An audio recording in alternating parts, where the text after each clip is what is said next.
Am I audible, colleagues? Colleagues, am I audible? Yes, you are, Doc. Oh, thank you very much, because I was having a problem with my sound. Am I clear, Jonathan? Yes, you are very clear, Doc. Doc, I'm just worried here. I see my thing comes up as my personal number, not my name. So do I have to go out and change it? I think so, because you normally put in your ID when you come in. So at some point it asks you for your name or Yeah. ID. Maybe just So let me exit and then come back again. okay. Thanks. Yeah, you have to rename the gadget in one way or the other. I think you Okay. can even do it while you are in the meeting, but try. Thank you. Yeah, And good morning, sir. I've tried, but I can't, Doc. But I'll leave and then come back and sign back again. Okay. Thank you. Yeah. Thank you. Yeah. Okay, Mr. Mada, thank you very much. Sorry. Good morning. I can do it on my side. What name do I put? It's Jonathan Williams. Okay, let me Jonathan do it. Williams. Yeah. Thank you. Thank you, ma'am. And I'm audible. I was concerned about my being heard. Rufus Polio. Ma'am, am I audible? Thank you very much. Yes, you are audible, Doc. You are very audible. Yeah. You're very Okay, clear. thank you. Yeah.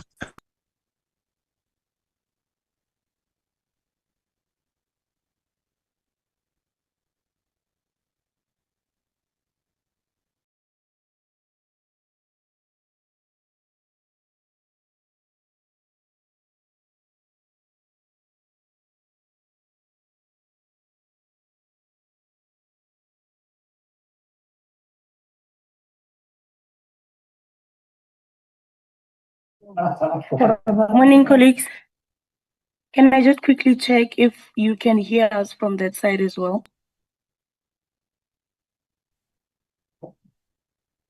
Yes, you are audible, ma'am. Thank you so much.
Recording in progress.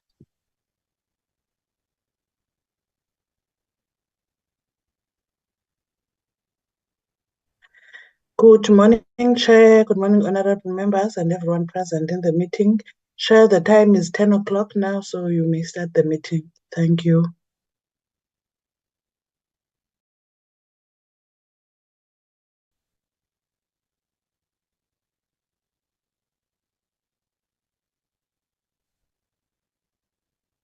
Good morning, Ms. Kaka. Good morning to honorable members present, the minister and the deputy minister in their absence, the support staff, administrative staff that is amongst our midst, indeed the Department of Education, and also the department from the provinces that we will be dealing with today.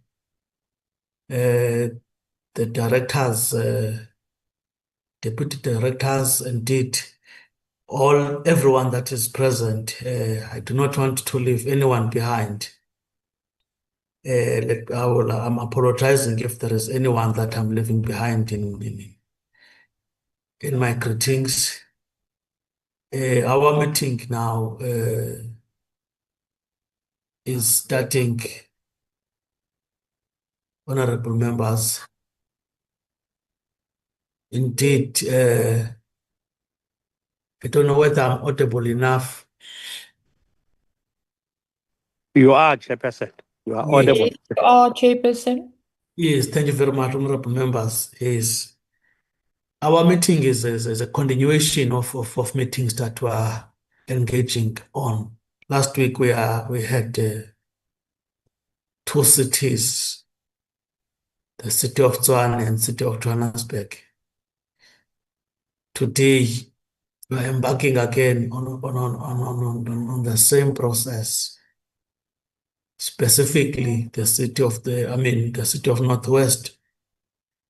We do not want as a select committee to be seen as those who are following the grapevines or the news, but we are doing our oversight work as mandated by the Constitution in terms of Section 66, and also in terms of the rules of the NCOP, as it is applicable indeed in our meeting in terms of Rule 103, 21, 22, and 23. By those few words, I'm opening up, I'm welcoming also indeed everyone who is in attendance of our meeting. As per our agenda, we do not have a lengthy agenda that is in front of us. I have done the introduction indeed, but we will do it when we are starting with our presentations. Are there any apologies? Sorry, can we get the hands for adoption of the agenda?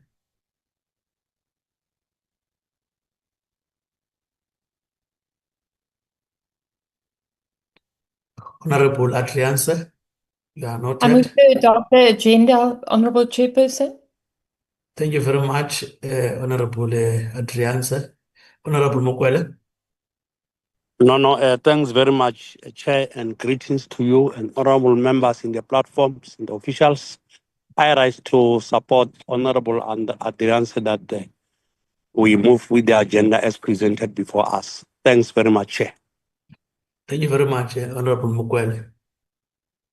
Can we get apologies, Ms. Kaka?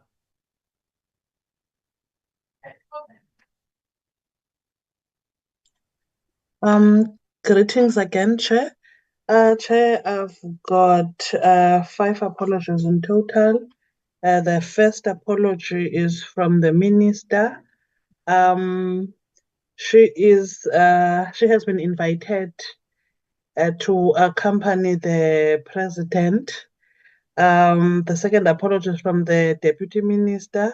She's attending the KZN G20 Provincial in Daba, but I've just noted on the participants that she's part of the meeting.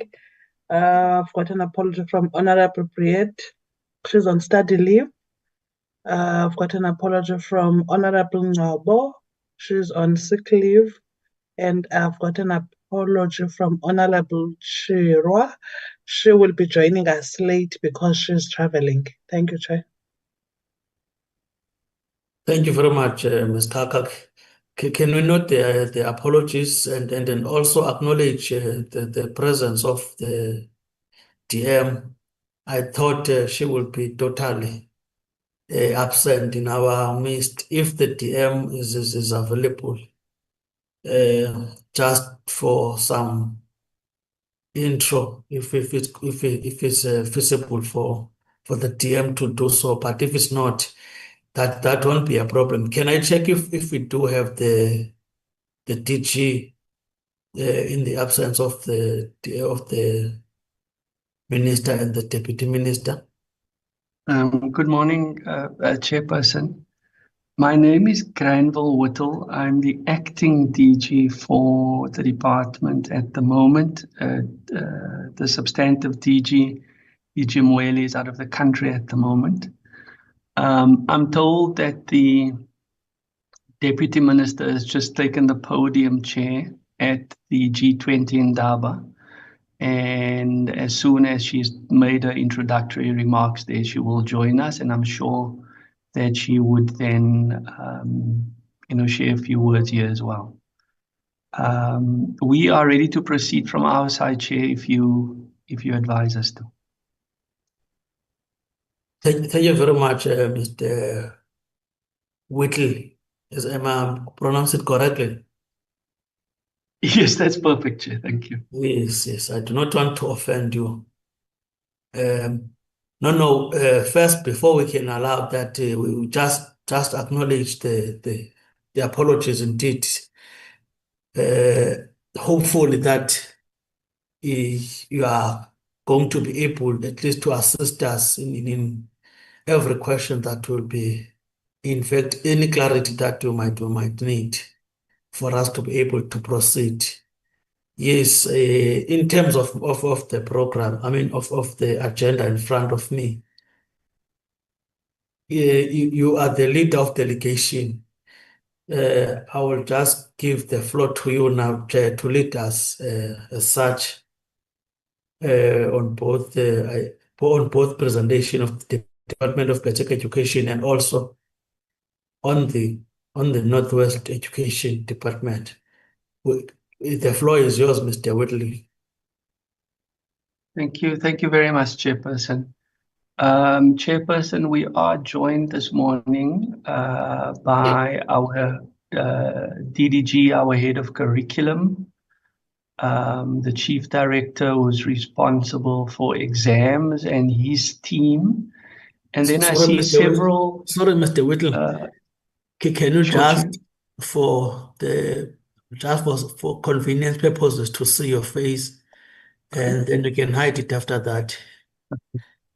Don't want to talk to a robot, as I've done also. No, it's not a problem at all, Chair. I hope that you could see me there. Thank you very much, sir. Is that visible? Yes. Yes, okay. Thank you, Chairperson. We just have very poor bandwidth in this building, and so I'm just worried that I'll get kicked out. So if you're comfortable, I will then switch it off. No, you can switch it off. Yes, it's fine. But when it does to see your face, yes. Yes, no, thank you very much, Chair. And then we're also joined by several of our colleagues from the provinces. I'm going to ask Chair also to indicate that the MEC for the Northwest has also joined us. And maybe even before I hand over to the officials to lead us in terms of the presentation, perhaps to invite the MEC to just greet the committee. MEC? Oh, thank you very much. I must also apologize to the MEC because I was not informed that the MEC is in our midst. Apologies, Honorable MEC. No, thank you very much. The light is too much of the background. Without wasting any time, Chair, let me take this opportunity to greet you and members of the committee and also officials from the DBE and also from the Department of Education in the Northwest Province, Chair. And also let me indicate, Chairperson, that I'm joined by the Acting Superintendent General of the Department of Education in the Northwest Province, together with the DDG responsible for corporate, together with the acting DDG responsible for exams and curriculum, and the office of the MEC, also with the office of the HOD. Thank you very much. Thank you, MEC. Dr. Mthembu, can I then invite you to start? And I think when we are done, to then invite the Northwest to lead in terms of their presentation. Over to you, Dr. Mthembu. Thank you, Chair. Am I audible? Chair? Yes, Am I Bani, you're audible. Yes, you're audible. you are audible. Thank you very much. Oh, thank you very much.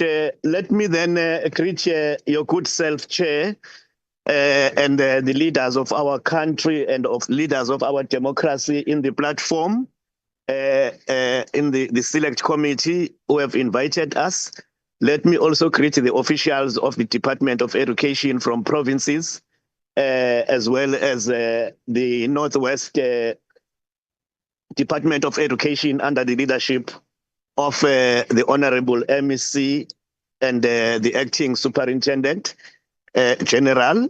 May I therefore request Dr. Polia or the exam team to start the process of presenting on the topic at hand. Over to you, Dr. Polia or Mrs. Ogubanjo.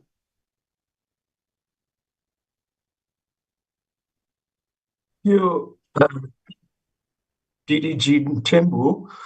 Let me also greet the Honorable Chair Yes, of you are the select. Am I audible, Dr. Mthembu? Yes, you are. You can proceed. Thank you, Dr. Mthembu. Let me start by greeting the Honorable Chair of the Select Committee and all members of the Select Committee. And let me also greet the Honorable MEC of the Northwest Province. Our Deputy Minister will be joining us shortly. Greetings, Honorable DM. And the acting DG of the department. Greetings, Dr. Whittle, and the acting HOD, Mr. Masilo from the Northwest, and all other senior officials from both the provincial and the national department. I need to be given permission to share so that I could project my presentation. Is that possible?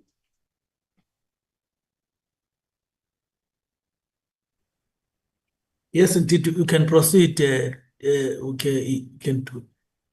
Yeah, it's not allowing me to share. It says host disabled participant screen sharing. So if I Will you could be assist given Ms. Kaka in that connection? Okay, Yes, Chair, I've just enabled the share button. So you can share on your side. Okay, thank you very much. I'm getting there now. Yeah, okay. Is it visible on your side? Yes, indeed, it's visible. Thank you very much. Thank you. Honorable Chair, what I'm going to be doing in my presentation is to present the 5-year plans, which was requested by the Select Committee of all the provinces. But before I do that, I think it would be necessary for me to just contextualize this process of printing of question papers. So this is the outline of my presentation. I will contextualize national examination, school assessment, the scope of printing, brief the select committee on some of the risks associated with printing and why it's essential that the right service providers are appointed. And then we look at the printing plans of the 9 provinces, provide the costs, and then look at some future options that are being considered by the DBE with regard to the printing of question papers for the national exam. So the purpose of this particular presentation is to brief the select committee on the printing plans of the 9 PDs for the 5-year period, 2025 to 2029. And in terms of the request, it was specific that it had to pertain to both examination as well as school-based assessment. Contextualizing the national examinations and school-based assessment, I think just to mention that national examinations refer to the exit examination administered at the end of grade 12. But in addition to the exit examination, learners also need to complete what is referred to as a school-based assessment, which is administered by the teacher at school. So both the external examination and the school-based assessment are combined, and that produces the final mark, which determines whether the learner will attain a pass in a particular subject. The national examinations in South Africa is administered in terms of the regulations. School-based assessment is prescribed in the curriculum and policy statement, as well as the National Protocol on Assessment. So there are clear regulations and policy governing both the external examination and school-based assessment. Honorable Chair, national exams is a complex process, and therefore you would bear with me in terms of providing the background. And what is very important is that even though this is a national examination, the entire administration is based on a concurrent relationship between the Department of Basic Education and the 9 provincial education department. Now, this particular diagram provides an indication of the complexity of national examinations, and each block represents each process, starting with the registration of examination centers, moving to setting, and I'm not going to go through each one of them, the writing of the exams, the marking, the management of irregularities, finally, the release of results, certification, and learners then moving to higher education or employment. I think it's important, Honorable Chair, that we look at the legislative provisions that relate to the responsibilities of both the Department of Basic Education and the Provincial Education Department in a function such as examinations. One always starts with the supreme law of the country, which is the Constitution of the Republic of South Africa, which states in terms of Section 4 that education being listed as one of the areas of concurrent responsibility between the national and provincial legislatures.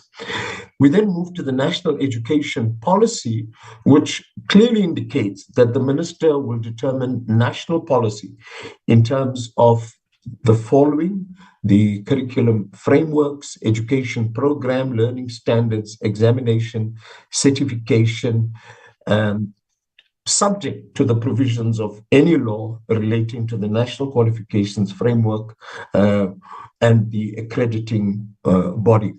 In addition, we then go to Section 8.1 of the National Education Policy, which clearly prescribes that the minister also is responsible for the monitoring of education provision, delivery, and performance throughout. So national, in a sense, will determine policy and monitor. And Also very important is for us to look at the clause in the Public Finance Management Act, where the accounting officer of the department, and this would be the accounting officer of the national department, the accounting officer of the provincial department, must ensure and maintain appropriate procurement procedures which are fair, equitable, transparent, competitive, and cost effective. To elaborate further, Honorable Chair, in terms of examination, we've tabulated what are the responsibilities of the DBE, what are the responsibilities of the PD. And in the interest of time, I'm not going to go through each one of them, but just to state broadly that in the case of the DBE, which is the column on the left, we set the question papers. The question papers finally get printed by the provincial education departments. We will monitor the entire printing process, but printing, packing, storage, delivery, and the writing of the exam is a provincial responsibility.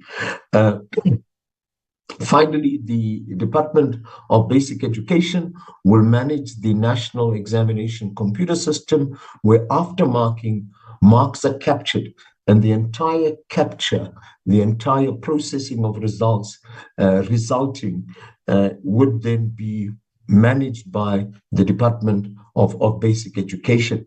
But remark, recheck, and the processing of the certificate would be the responsibility of the Provincial Education Department. And finally, Umalusi, if it's satisfied with all of these processes that are listed, will then issue the certificate. Now, here we look at the scope of printing. And just to indicate, very important, that the DBE conducts two major examinations. The one examination is conducted in May, June, and the May, June examination is a fully fledged exam, but it in the main caters for learners who may have written a previous NSC exam in October, November, and want to repeat to either improve simply because they may not have acquired the desired results, or they may have failed. And the May, June exam also caters for adult candidates, candidates who are 21 years and older. They can write the May, June exam. The October, November exam, which is the main exam, which is for school learners and repeat learners or repeat candidates, can also write the October, November examination. Now, in terms of both these two big examinations, printing will be done in terms of question papers. There are maps which must be printed, and they are answer books. Now, it's very important to note that for every learner, besides printing a question paper, we have an answer book. And in some subjects, there are special answer books. In others, it's just the normal answer book that's printed. So it's important to understand that the numbers that are printed in terms of question papers are in fact doubled, simply because of the answer books that must be printed for every learner. Now, in addition, Honorable Chair, to the three that I've listed, the following is also printed for both examinations and school-based assessment, and that will include practical assessment tasks which are conducted at school, and there are 17 of these subjects where practical assessment tasks are printed. And then provinces administer a number of common tests and examination. There are some provinces that will administer a common test at the end of term 1, end of term 2, and end of term 3 for grades 10 to 12. And all of that printing is also done as part of the printing of examinations. And the up-and-coming certificate, which is the General Education Certificate, which is administered at the end of grade 9, comprises of curriculum tests and an integrated assessment, and that also is part of the printing that is carried out by the Provincial Education Department. So the process of printing is more extensive than just the printing of question papers for one examination. And Honorable Chair, the printing arrangements vary from one province to the other.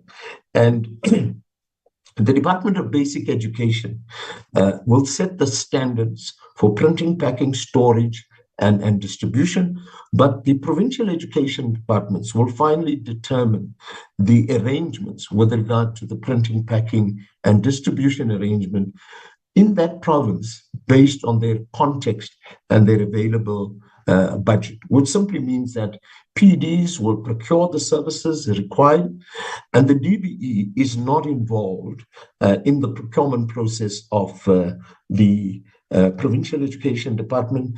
The accounting officer, the head of department of the provincial education department, takes full and final responsibility in terms of Section 38 of the PFMA. Now, the printing arrangements that currently prevail in provincial departments are of three categories. They fall into three groups. You have an in-house printing facility, and I'll elaborate on that shortly, external printing facility, and printing by government printing works. Now, within these three printing arrangements, there could be various permutations in terms of whether machines are hired or purchased, whether all services are outsourced or certain services are not, and whether it's outsourced to single or multiple service providers. And also there's sometimes a mix between in-house staff versus certain others outside staff that may be used with regard to particular services. Now, looking at the in-house printing facility, Honorable Chair, printing takes place at the premises of the provincial education departments. The printing machines are leased from a service provider, or provinces may purchase those printing machines. The machine operators for printing and the administrative staff for packing will all be part of the provincial education department. All printing consumables are purchased by the PED.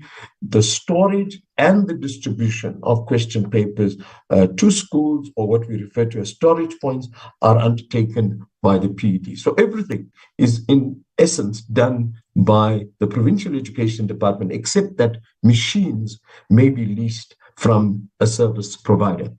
In the case of an external printing facility, here the printing is done at the premises of the service provider. So it's a building that belongs to the service provider.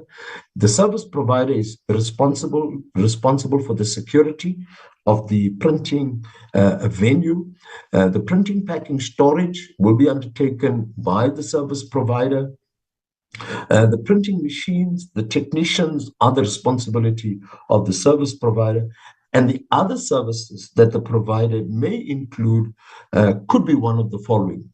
For example, printing or rather provision of printing consumables and distribution of question papers could also be undertaken by the service provider. And we found that a number of provinces have extended certain other services to also become the responsibility of the external service provider, and we'll elaborate on that shortly. The third option, Honorable Chair, will be the printing by GPW, Government Printing Works, which is a state-established entity and is used by some government departments for their printing. And GPW will provide services relating to printing, packing, and delivery to the province where required. GPW currently prints question papers for the Department of Higher Education and Training, particularly in terms of the TVET college question papers and ABET level 4 exams. They also print the geography maps for the NSC examination in terms of the Department of Basic Education and PD, and they also, for the last few years, have been responsible for the printing of all examination and school-based assessment material for the Limpopo province. In this particular slide, Honorable Chair, we just summarize in terms of the 9 provinces and what the printing arrangements are. So there are 5 provinces that have adopted the in-house printing option. 3 have gone with an external service provider option, and 1 province, which is Limpopo, has gone with GPW. Now, I thought it was also necessary that we articulate what are the risks associated with printing and why it is important that the service providers that we use for printing must go through a very rigorous and stringent process. It is during the printing and packing of question papers that there's the highest risk in terms of exposure, because during printing, question papers are handled either directly or indirectly, and therefore, if there's a leakage that occurs, and from previous experiences, it in most cases will occur at or during the printing process. During origination, where question papers are prepared for actual printing, the technician that is responsible for the setting up of the question paper and the uploading has direct exposure to the question paper. So these are the risks, the direct risks that are involved in terms of printing.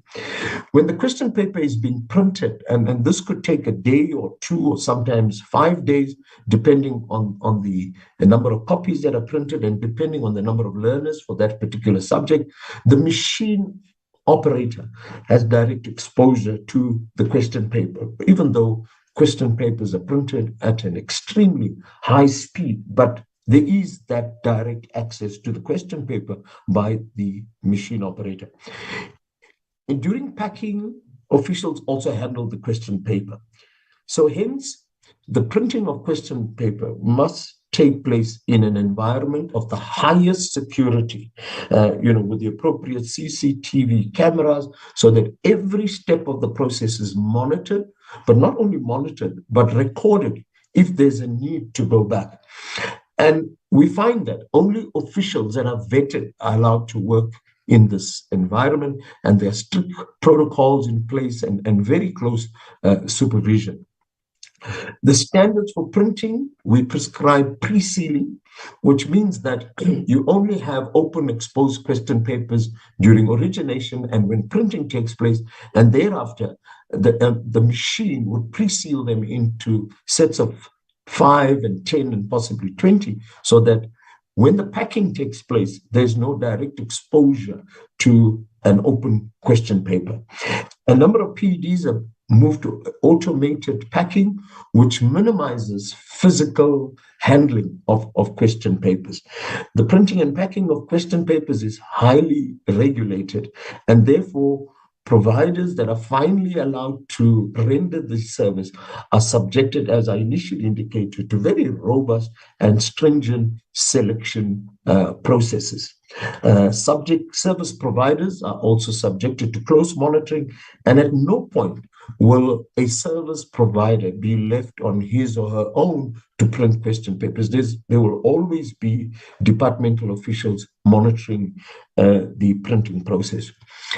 In the rest of the presentation, Honorable Chair, I then look at the printing plans of the individual PDs for the next 5 years as requested by the Select Committee, starting with the Eastern Cape. The Eastern Cape has an in-house, not in-house, but the Eastern Cape, all printing, packing, storage, and delivery is outsourced, which means that the printing is done at the premises of the service provider. The contract period in the case of the Eastern Cape is from the 2nd of April 2025 to 1st of April 2028 with an option for a 2-year extension. So this contract will take us through the entire 5-year period. The Eastern Cape has 2 service providers. The first service provider handles the printing, packing, and storage of question paper, and the other service provider handles the distribution from the central storage of where question papers are printed to each of your storage points.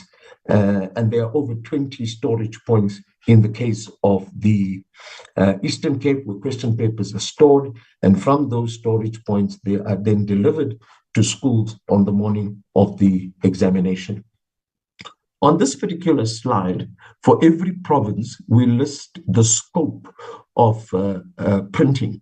And I think what is important is the first column, which indicates that In the case of the Eastern Cape, and this applies across all provinces, you have the May-June exam where both question papers and AB being answer books being printed. For both the May-June as well as the October-November exam, you have common tests, which I indicated earlier, and the common tests will be for grade 10, 11, and 12. And we have the GEC, both the curriculum test and the integrated assessment, and you have PATS for the various subjects, together with the life orientation common assessment task is included in this category. And then there would be other assessment material like marking guidelines, training material, labels, admission letters. And what we've done is to indicate the number of learners for which each of these assessment types or examination type would have question papers or tests that need to be printed. So in the case of the May-June exam, in the case of the Eastern Cape, you have 27,000 learners. In the case of the October-November exam, you have 121,000. Common test, a total of 364,000 and the like. And then we look at the frequency. And on the extreme right column, which is the last column, we list the actual number of copies that are printed, or in some cases, we refer to them as images. And I'm not going to go through that, but the images that are printed per exam go into the millions, depending on the number of learners. I've gone through the detail in terms of the scope of the Eastern Cape printing, but in the interest of time, Chair, I will not do this in terms of the scope for each of the provinces. Moving to the Free State, Free State has an in-house printing facility, and this is one of the provinces where printing machines were purchased by the province. So it becomes an asset of the Provincial Education Department. The contract period expired in November 2024, and the province went out on tender, but unfortunately that tender had to be withdrawn due to certain technical problems, and the tender had to be re-advertised. The printing of the May-June examination, given the fact that they had no contract in place, was undertaken by the Northwest Department through an interprovincial agreement. The new contract has been advertised, and it will cover all the aspects that are listed, together with distribution of question papers to the various storage points in the province. The above contract will be for a 5-year period and will cover security at the printing precinct, together with technical support. This is the scope, and I'm not going to go through that, but I think the categories are pretty much the same as what we've looked at in the case of the Eastern Cape. Gauteng has moved from an in-house printing facility to what is referred to as an end-to-end all-inclusive services that are now provided by a contracted service provider. And the various services that are provided by the service provider are listed, which includes the facilities and the security, the resources, which are also listed, together with all the machinery, the personnel, and delivery services. And in the case of the Gauteng department, the contract includes delivery from the central storage point to the different storage points in the province, which are the districts. The 3-year contract with the current provider expired, and this was then extended for a period of 18 months until May 2026. Bid applications for the new tender, which has been advertised, are currently being evaluated, and the contract will commence on the 1st of April 2026. This is the scope in terms of the Gauteng province, also very large numbers given the size of the province. KwaZulu-Natal, which is our largest province in terms of numbers, has an in-house printing facility with the service provider merely providing the printing machines and the technician. The contract also includes the printing and the packing consumables that are needed. The contract period is from the 1st of July to 30th June, with an option for a 2-year extension. In the case of storage and distribution of question papers, this is undertaken by the PED. So one would find, Honorable Chair, that there are variations in terms of the contract from one provider, or rather from one service provider, from one province rather, to the other. And in this case, storage of the question papers is undertaken by the province. Bid applications for a new tender will be published when the current tender expires in June 2026, and that will take the province to the 5-year period that we are currently discussing. This is the scope of the KZN printing, also very, very large numbers, and one will look at the number of images that are printed on the extreme right column. Limpopo, as I indicated earlier, the printing is outsourced to the government printing work, and all the printing is done at the premises of the GPW. The contract period is from 2023 to 2027, and the contract will be renewed when it lapses. And in this case, the contract includes printing, sealing, packing, storage, and distribution from Pretoria to the provincial warehouse in Polokwane. They have a separate internal service provider for delivery from the storage point in Polokwane to the various storage points in the province. This again is the scope, and also Limpopo being a large province with large numbers of 124,000 that wrote the October-November examination. We then go to Mpumalanga. Mpumalanga also has an in-house printing facility, but a lease contract on the printing machine. The contract period in terms of the printing machine would be from 2023 to 2026, which is also renewable for a further 2 years. The contract will be renewed before it lapses, and that will take us to 2028.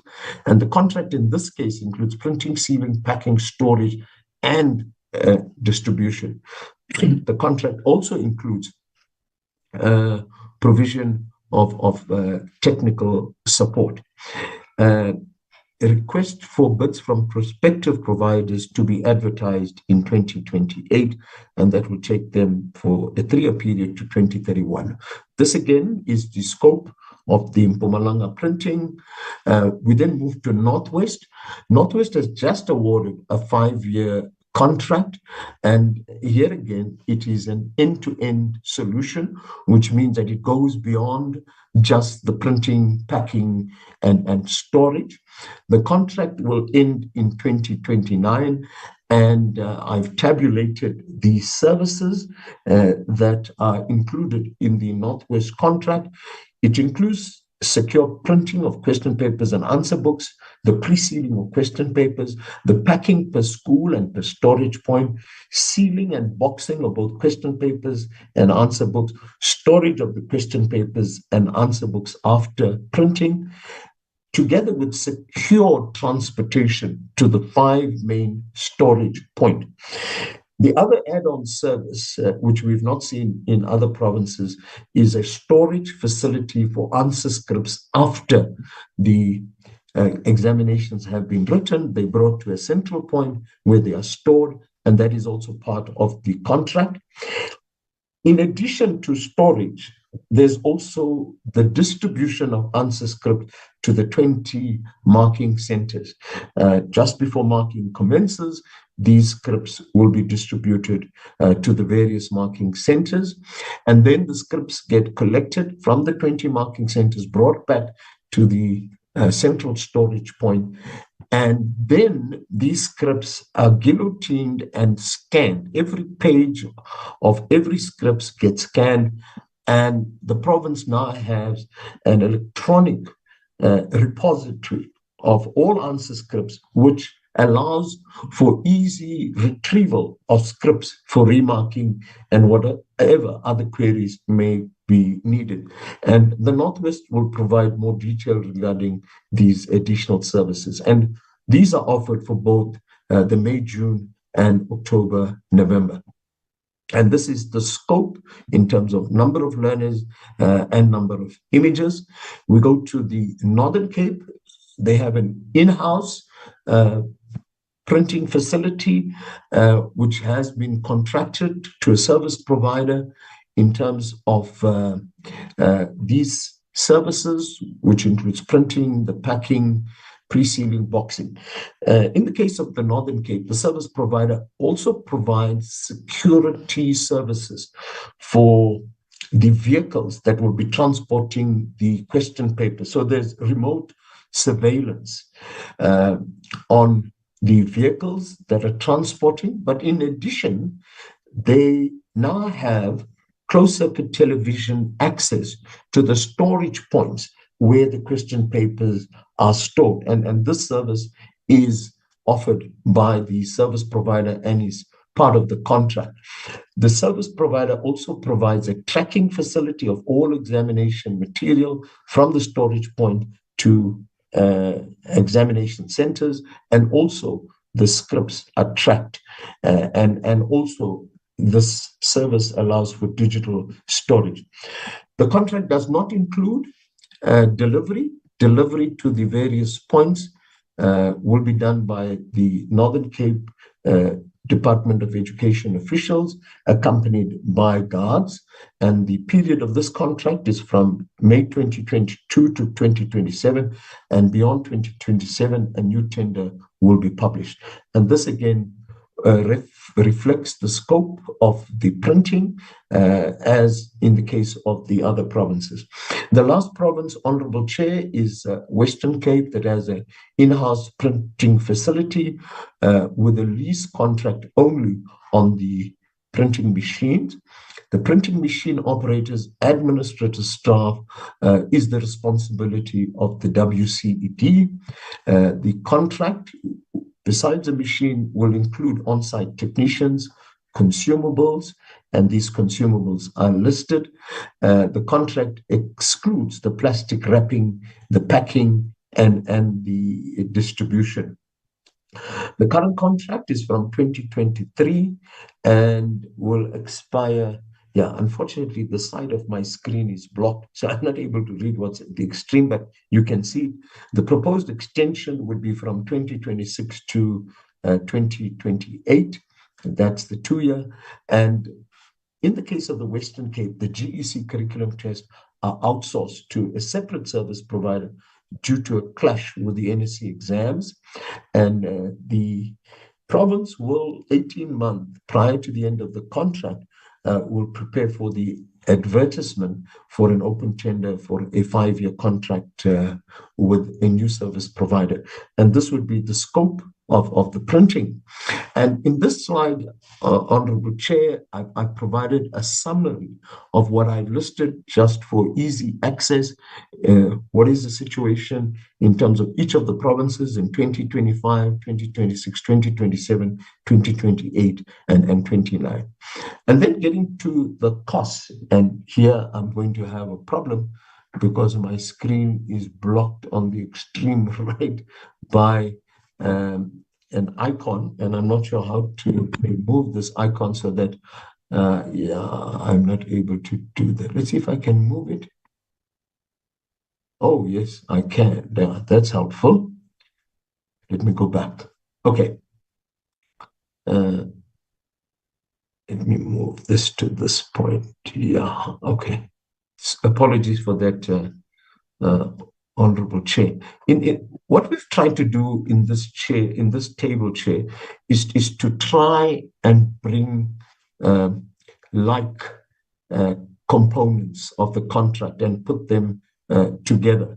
For example, we're saying in the Eastern Cape, we have printing, packing, and storage. And this would be printing, packing, and storage for the exams, both the exams, all common tests, the PATS, and the GEC. And we've done the same with the Free State, which also includes PATS, exams, and the GEC. Gauteng, it will be the same. KZN, the same. Although there may be slight variations in terms of one or two services, but in the main, we've tried to put together all similar services so that when we look at the cost, we're comparing like with like. And what we've done here is to list the contract period, and you will see that in most provinces, the contract period is for a 3-year period, except for Northwest and Northern Cape that have a 5-year contract. And here we see the cost of the contract. In the case of the Eastern Cape, for the 3-year period, it's 174 million. Based on what is provided. Free State, 158 million. Gauteng, 254 million, where we've excluded some of the additional services, and KZN, 486. Now, this amount may appear excessive, but if one looks at the numbers in KZN and the number of images that need to be printed, and what I've established that in both KZN and Limpopo, the large numbers contribute to the high contract amounts, but almost 50% of the total cost in the case of KZN and Limpopo is for common exams and the common tests in grades 10, 11, and 12.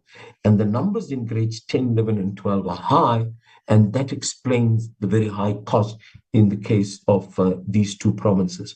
In Mpumalanga, 154 million.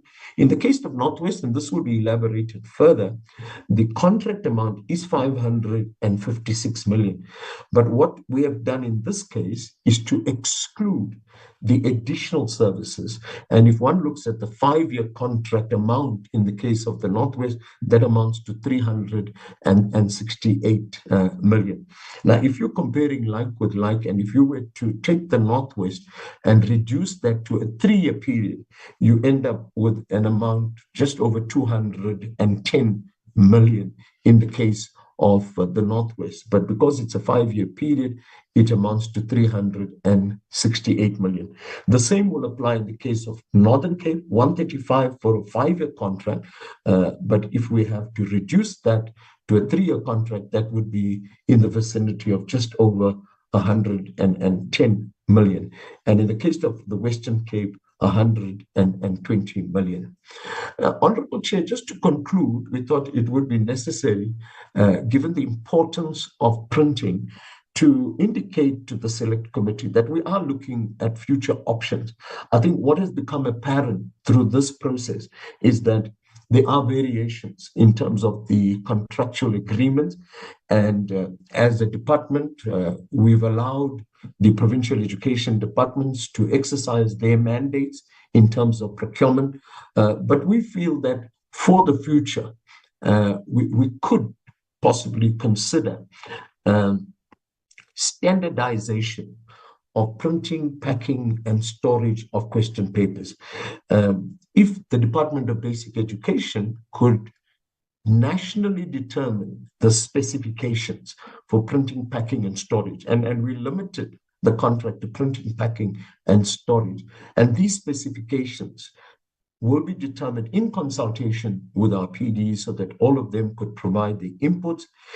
Individual PDs will then publish provincially these nationally prescribed bid specification, but following their own provincial supply chain, with the accounting officers of the provincial education department taking full and final responsibility. So the only thing that we standardize is the specification. This option will be discussed at HEADCOM, CEM, and get the approval of both HEADCOM and CEM. And we think that this option for the future will allow for better standardization of services that are procured in a national exam. The second option that we are considering is to look at centralized printing. And the centralized printing could include GPW. But here again, if one looks at GPW currently, Honorable Chair, they do not have the capacity to print for all 9 provinces. They're coping currently with printing for TVET colleges as well as printing for Limpopo. But we could have future discussions with GPW and indicate the requirements for a national printing facility for all PEDs, and GPW will then have to upgrade their printing facilities, their technology, and the scope and size of their printing facilities to include printing, packing, and storage. And obviously this will assist all 9 provinces and will confine the printing to the external examination, and provinces could still continue to print their own internal and control tests. An option with GPW, if this option gets off the ground, is that they could set up regional printing venues. For example, 2 or 3 provinces could be clustered and the printing could be done in that clustered region, provided they comply with the national requirement.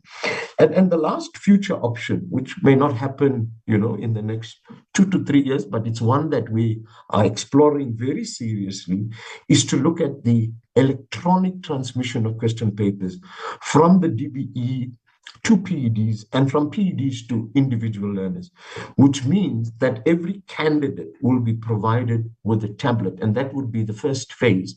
If every learner has a tablet which is designed only for the writing of exams, and this tablet will be stored securely and only given to learners on the morning of the exam. It will be designed for exams specifically. And at the end of the exam, the tablet will be collected, and through the technology that is available on the morning of the exam, the question paper could be transmitted to the tablets of the learners, and learners will then read and respond on their answer books. Obviously, this has challenges in terms of security, which is a big issue, and therefore we're working with State Security Agency to explore the risk and see how these can be mitigated. The other challenge will be connectivity in some of our remote schools, which means we may have to provide, an offline solution for such schools. And this being the first phase, and then finally we could get to a point where question papers are transmitted on the tablet and learners will respond on the tablet, which is then online writing. But this is a few years down the line. So in conclusion, Honorable Chair, I think given the variation, I think it's understood currently, given the contextual variations from one province to the other. And our standard operating procedures, understandably at the moment, look at merely the processes, but has not been involved in procurement responsibilities. However, moving forward, I think we've articulated the options, and I think our modernization plans will finally lead us to the electronic option, which will then obviate many of the problems that are currently experienced in terms of printing, packing, and storage. Apologies, Chair, for that long presentation. Thank you very much.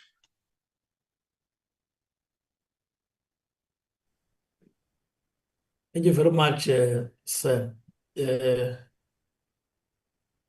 Mr. Dr. Whitley, it's you that is giving us the direction in this process. Yes, no, thank you very much, Chairperson. Thanks very much to Dr. Paulia. Chair, we can hand straight over to Mr. Masilo, who is the acting HOD of the Northwest Education Department. Over to you, Mr. Masilo.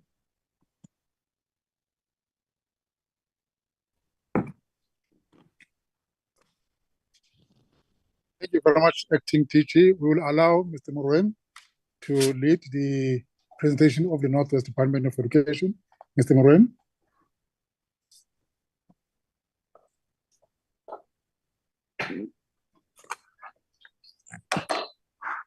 Honorable Chair, members of the Select Committee, MEC of Northwest, MEC Viola Mutsumi, the DG, acting DG, and acting ASG of Northwest. I'm presenting using the MEC's gadget. I'll take you through what we've done in terms of the Northwest. We have to start from where we say the purpose is for you to brief you with what is transpiring in Northwest. In terms of background, Honorable Chair, in 2009, the department brought what we call printing machines from Eltron and Byte Solution and was used to assist in the whole process of printing. Our contract with Byte Solution ended in June 2019, and our contract with Byte could not be renewed as this particular contract had the following shortages. One, the license had expired with the Ultron machines, and in that case could not be renewed. The functionality of the machines and the technology was becoming obsolete. The machines were not compliant with modern technology. And also there was a high exposure of the question papers as there was a manual packing that was happening. As a result, the department took a decision not to renew, but to look for a new service provider. In 2019, the department entered into a service level agreement with Government Printing Works, which provides the following services. It was the printing of question papers of NSC grade 12, May, June, September preparatory examination, and October, November examination. We did pre-sealing of batches into 5s and 10, and the packaging per school, and they were delivering to 5 identified storage facilities in the province. Over and above the services that were provided by JPW, the department had also to be responsible for purchase of the packaging material. They had to print their own answer books. We had to deliver also the printed material. There was accommodation that we needed for officials to move from here, which is in Northwest, to Gauteng, and they stayed in hotel for periods of 6 to 7 months for the purpose of monitoring, and no delivery to marking venues. We had to hire trucks, which sometimes were unreliable. In 2022, the contract with JPW ended and was not renewed, mainly due to security concern around the issues of question paper handling that were identified by DBE from a letter that was written to us on the 8th November 2022. What is the scope of printing and the cost at JPW? With regard to the number of images that we are printing 26,414,381 for all those services at the cost of 27 million rands. Moving forth, we remember that the contract ended, and also we had security concerns. We had to find a different service provider. We participated with Gauteng Department of Education printing tender, and the services that were provided in the participation are as follows. They delivered what we call end-to-end printing solution, printing, packing, packaging, storage of question papers and answer books for grade 12, for May, June, September preparatory examination, and October, November examination. We also had printing and packing and packaging of assessment tasks of GEC grade 9 examination in November. They also supplied the packaging material, and they were also delivering to 5 storage main points in the province. During 2024, the department advertised the printing tender, and it was tender number EDU 3 of 2024, which was on the tender bulletin. But when we look at the cost and the scope of Gauteng, if you look at the number of images that we did because of the GEC and also because of the PETs, the number of images moved from 26 to 65 million. And in this case, the cost implication became 69,811,517. So that was the cost for the past 2 years. Then we went into a new printing contract because it was advertised. And it was a 5-year contract of an end-to-end solution covering the printing, the handling, the secure distribution of examination papers across the province. The tender was advertised in line with the standard operating procedure manual for setting and moderating of question papers, or in terms of printing, packing, storage, and distribution.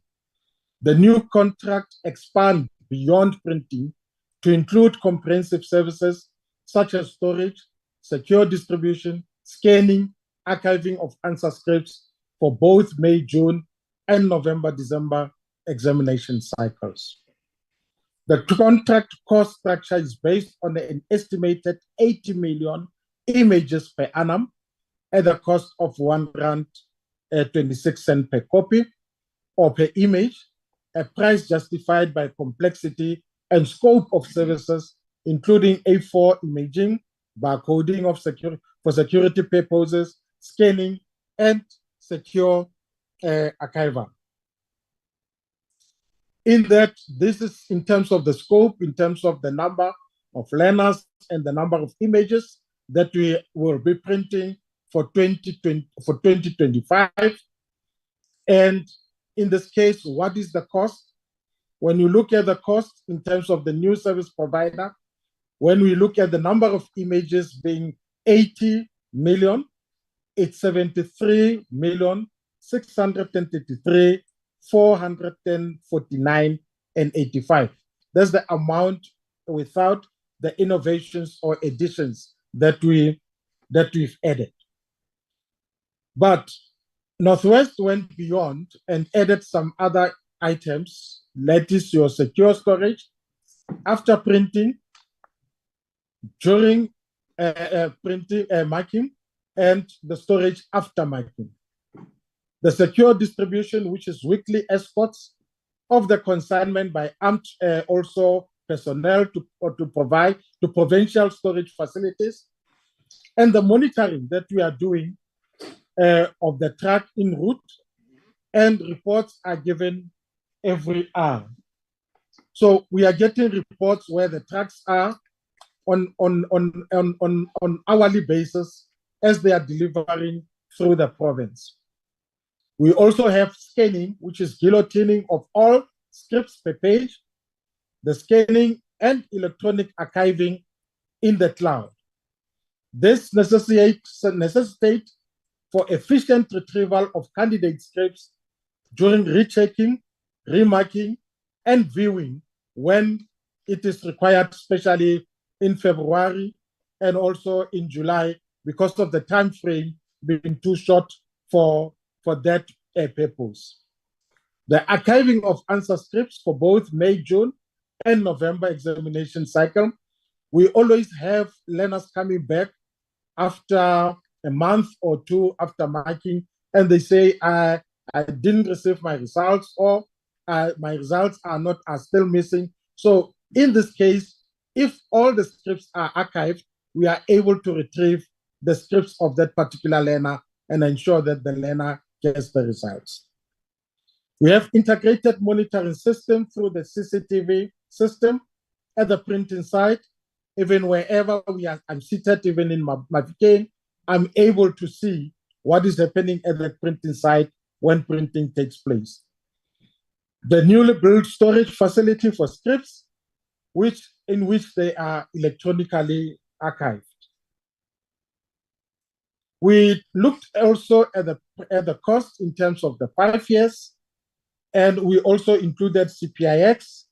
It will be 376 million at the end of the 5-year contract that we will be paying the service provider, and also looking at all the items that we need to provide. Now, Honorable Chair, we try to describe also what is outsourced in terms of our province. The printing, picking, and packaging equipment is outsourced. The printing personnel is the departmental personnel because of the security involved. Also security during the escorts, and also security at the printing site, it's outsourced. Distribution of papers to district storage facilities, it's outsourced. The distribution and collection of scripts at the marking venue, it's still outsourced. And the secure scanning, including also the infrastructure, that is your IT equipment, and also the building, it's outsourced. This is running for a period of 5 years, which has started on the 1st of April, and it will end on the 31st of March 2029.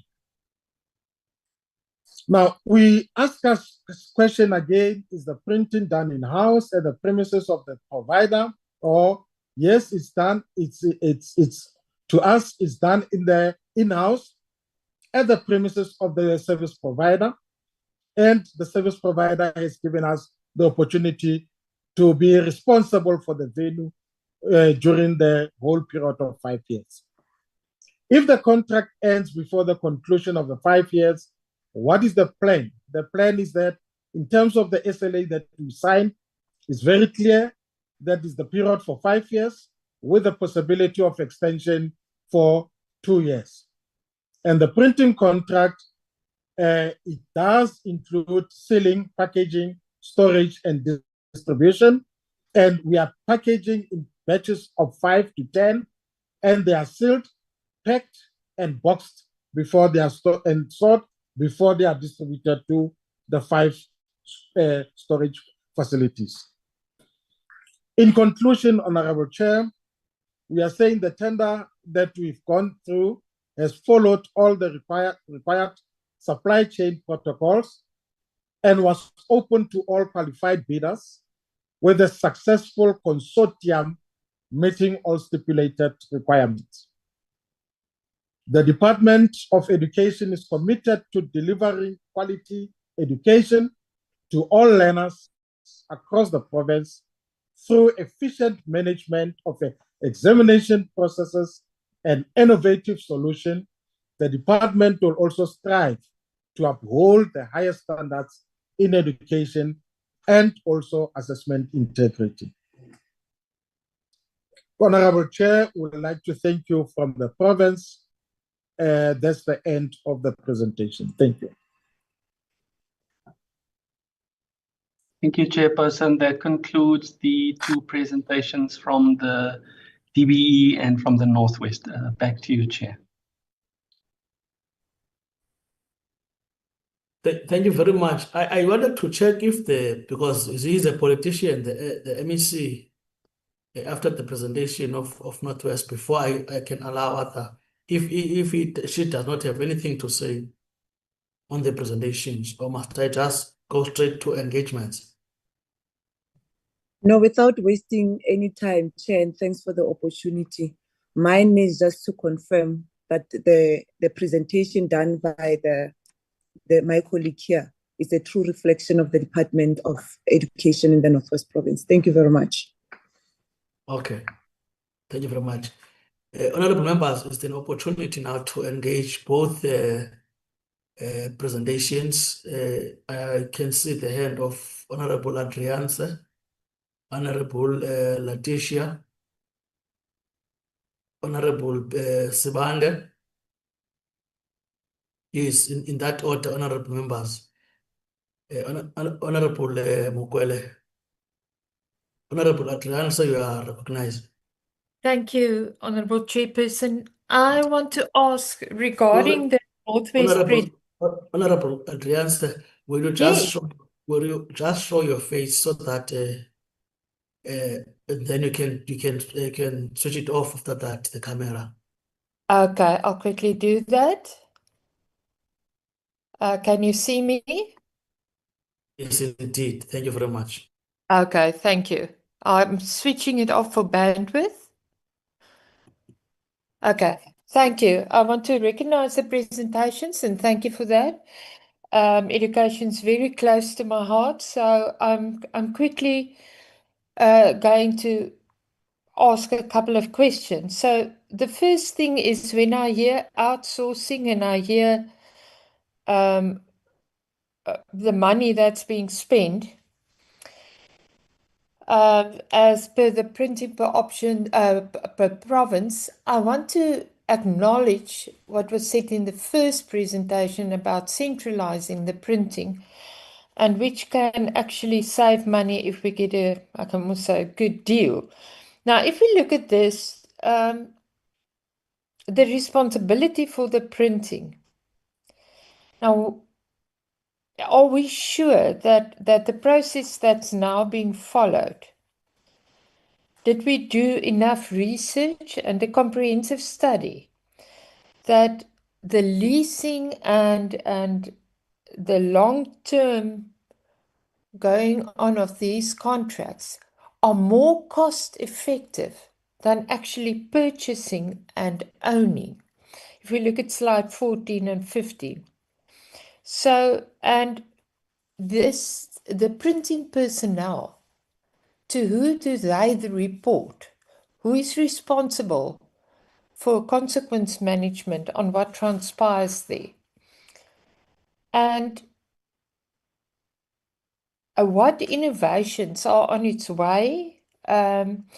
If you say through effective management of examination processes and innovative solutions, the department strives to uphold the highest standards in education and assessment integrity. Now, slide 16. Please clarify if the above means that the Northwest defines innovation as outsourcing the functions which actually sits in the department itself.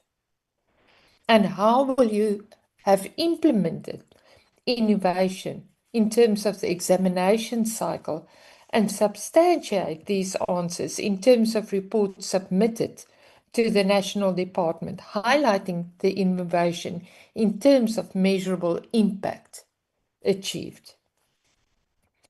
And then the connectivity of the schools is very concerning to me. We know that in the far rural areas, if there's a power interruption, that really happens a lot. Not only due to load shedding, to cable theft and everything. We can't find this as reliable connectivity.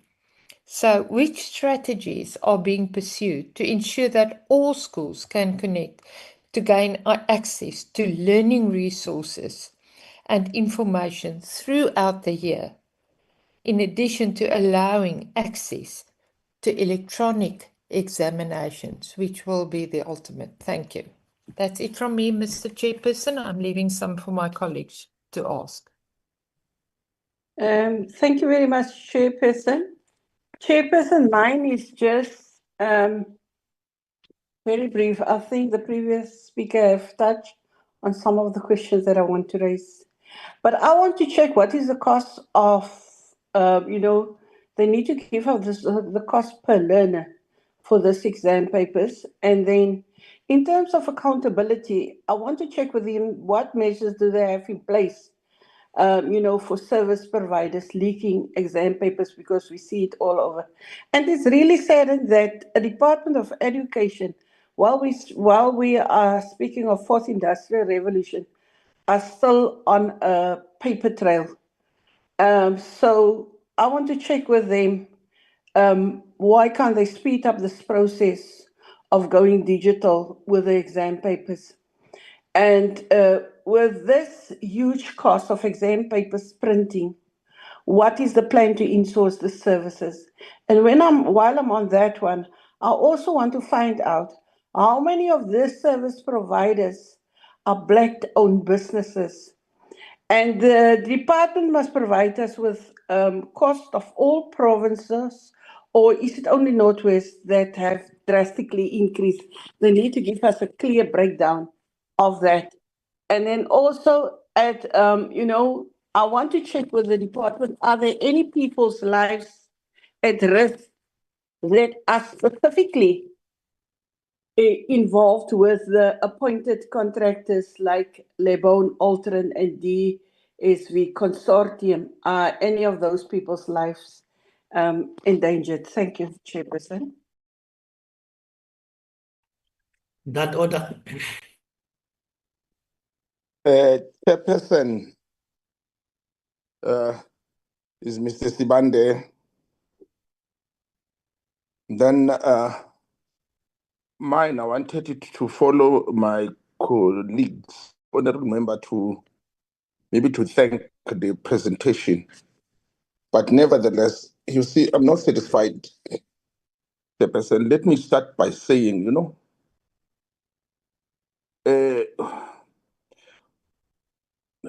why is not possible to centralize all the work? The reason is that we know from which situation, where are we coming from? For an example, let us move away from the mentality of working in silos, like in the former homelands, to still remember what was happening in the homelands. In the homelands, the Gangwane will do their own, one Debele their own, etc., etc.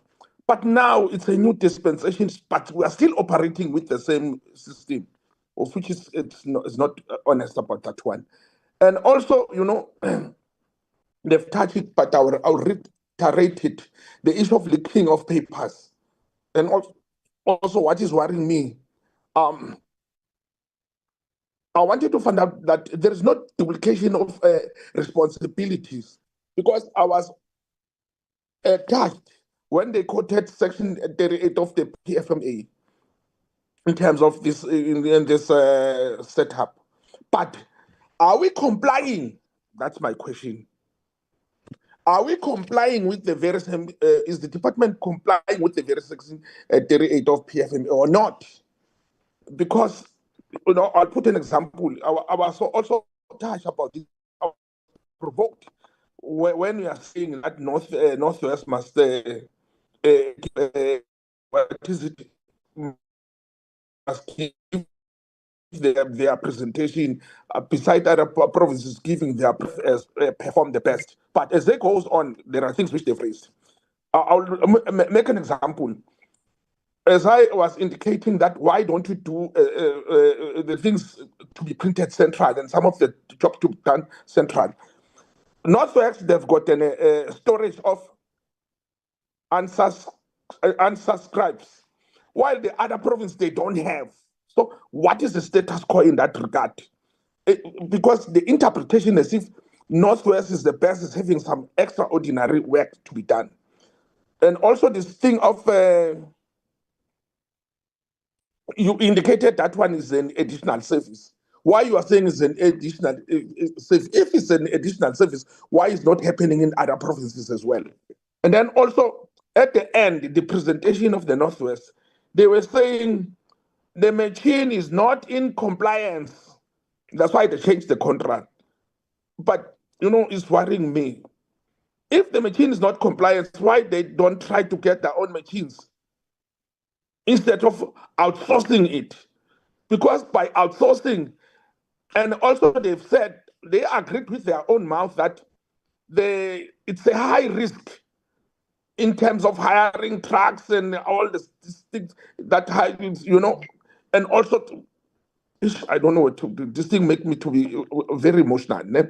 And then also they indicated last that currently, as we're speaking now, as the most perceived best province, everything is outsourced. Printing, outsource. Delivery, outsource. I don't know how's the security there. Therefore, this thing, I don't think it's correct. It's supposed to be corrected generally, everything, even from Gauteng to West. Because another thing, the issue of what is it? Resources, the compliance in terms of resources. While their properties are outsourced and everything is outsourced, but the funding is increasing, the budget is increasing, it's not getting down. What can be done in order to make sure that we reduce the budget? Or else the budget is directed to the correct, instead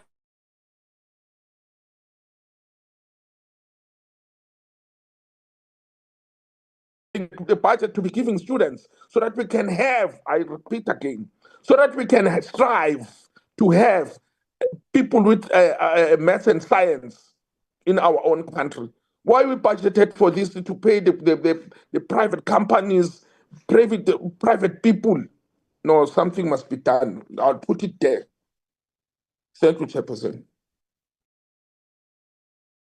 In that order.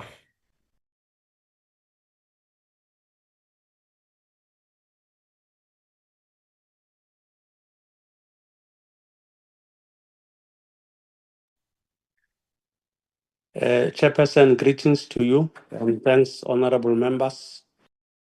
Chairperson, let me join other members by welcoming the presentation.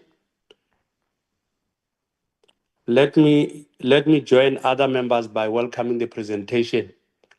And also to say, maybe first let me start with their presentation where they were talking about the examination that they prepare at the nationally and the school-based one, where they've indicated that at the national level they only put policies, and then the province themselves they determine how to do it. I want to check the issue of in terms of the quality. How are they going to make sure that the school-based examination that prepare the final examination bring the same quality that at the end of the day we'll see provinces perform equally? Because I mean the aim at the I mean at the I mean as the department nationally, as the department of education nationally, we wanted to see the result improve the same nationally as we will be putting the target. But Chair, the second issue that I also want to raise is to join the latest honorable member that indicated to say that when we talk of delivering government service, Chair, we talk of what you call working. I mean, one department or one model. We must use the same model across, or what we call district development model in when we talk of service delivery. But I want to join Honorable Sibanda when he was talking about the issue of drifting of taking us back, that as one department of education nationally, the approach that we are using in terms of the printing method and preparing of examination, it seems that it is taking us back. Because the issue of quality assurance, how are we going to ensure quality assurance across the country? Because at the national, we are not interested. As our country, it is divided in 9 provinces, but we wanted to see uniformity. Because it is true that, using service provider in terms of expenses, how it costs us as the government to using the service provider. When I was listening to the presentation, I learned that I know we only get the detail of the Northwest province, but when you go to the Western Cape, you'll find that they only they only use the machine for the printers. They use the internal stuff.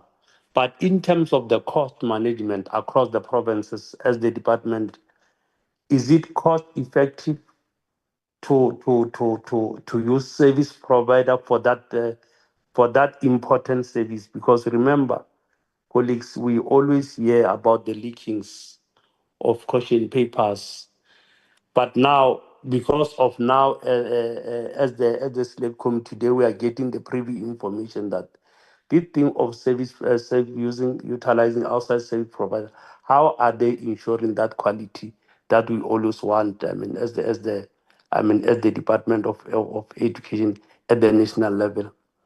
But Chair, other members, they've covered me with the issue that they phrased. But generally, Chair, we want to see uniformity, and then for us to get uniformity as the government, that in most cases we are a unitary state. We must make sure that all provinces, as and when they operate on the same method, so that we ensure quality education for our children. I thank you, Chair. I will pause here, but with other questions, other members, they have covered me. Thank you for affording me the opportunity. Honorable Baines, in that order.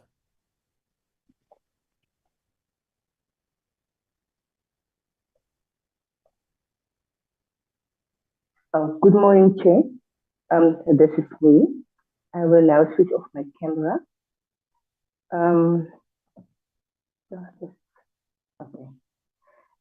Chair, allow me to also welcome the presentation. I'm also echoing Honorable Member Mukwele and all the members what they asked. I noticed that in the Northwest,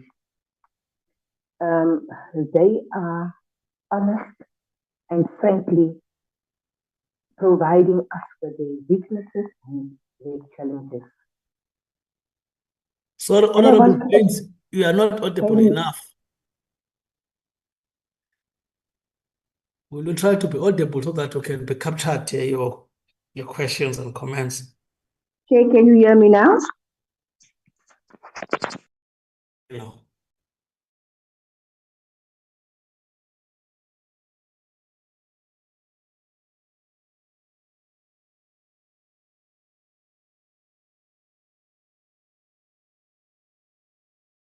Well, finish. I see Honorable Baines just disappeared. I think she's struggling with the network. Can you, in the meantime, come in and then... Chair, can you hear me now? Can you hear me? Is that you, Honorable Baines? That's me, Chair. Can you hear me? Yes, we can proceed. Okay. Now, let me start by saying I would love to applaud the Northwest by taking us in confidence and providing us with their challenges, what they endure, their weaknesses, irregular spending, and. I would love to know what is the Northwest Education Department doing differently now to ensure that the mentioned weaknesses are overcome. And then, Chair, I would like to echo Honorable Member Mukwele. I am staying in the Western Cape and knowing that's why I started off by saying that I applauding the Northwest by coming out, telling us about their challenges. I'm staying in the Northwest, being in the teaching profession for 45 years, knowing what is going on there. So, Chair, we need to zoom at the stage in to the floors of the Western Cape so that we at least can help the learners. Because I'm telling you now, they are not honest. I thank you, Chair.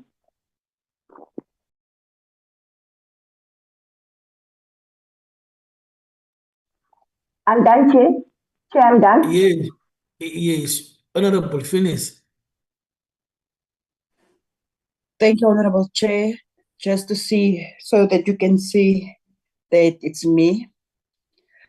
Honorable Chair, mine is just in terms of the security. According to both the presentations, security is a very important issue in terms of the printing as well as the distributing of the exam papers.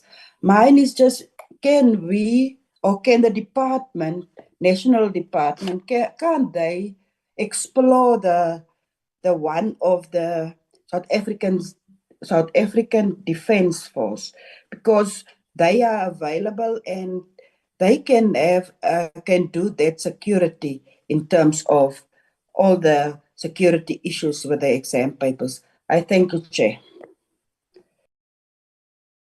Thank you very much, Honorable Phyllis. Thank you very much, Honorable members. But I have just some few also issues that I want to raise. Let me first say that I'm a little bit worried when it comes to the department. Seemingly, the department is giving itself a vote of no confidence. I'm subject to the department to correct me and put me in confidence that out of the presentations, both the Northwest and the department, it's showing that it doesn't have a trust on its own. When we see that is just giving away to the private hands to run their necessary department. To me, it's unless I might convinced otherwise, it's a clear sign of vote of no confidence that I do not have a trust on me to continue with this particular task. I'm giving confidence and trust now to someone else to manage and handle this part of my responsibility as part of my responsibilities. The second one is that we are talking about large sums of funds that are being utilized here, taking the cognizance of the serious infrastructural backlog that our provinces are confronted with. Specifically, the province now of the Northwest that is giving us this amount of contract, is giving this amount of contract to the private hand. I can argue that this amount is going to be increasing beyond this 500 that we see now, as we are moving further towards the end of the contract. Indeed, how do you balance the two? The question of infrastructural backlog that we are struggling with in Northwest, I'll be direct to Northwest because we've dealt with others. With the current, specifically the question of exams does not constitute, the whole. The kids are not struggling in terms of the transport across the country due to non-payment sometimes of I know it's a different budgetary different budgetary lines, but I'm just need to be comforted on that particular one. When it comes to the question of the amount that we are talking about now of the added service, how much are we talking about? That you have outlined the question of packaging, storage, and transportation of these papers. Can you also elaborate on that one? And also the companies that have been, I think there was a question similar to that one. I think it was raised by Honorable, I forgot the name of the Honorable member, on the question of these companies, but she was specific in terms of the demographics and also the question. I think she was trying to go to the question of your empowerment as legislative, requirement.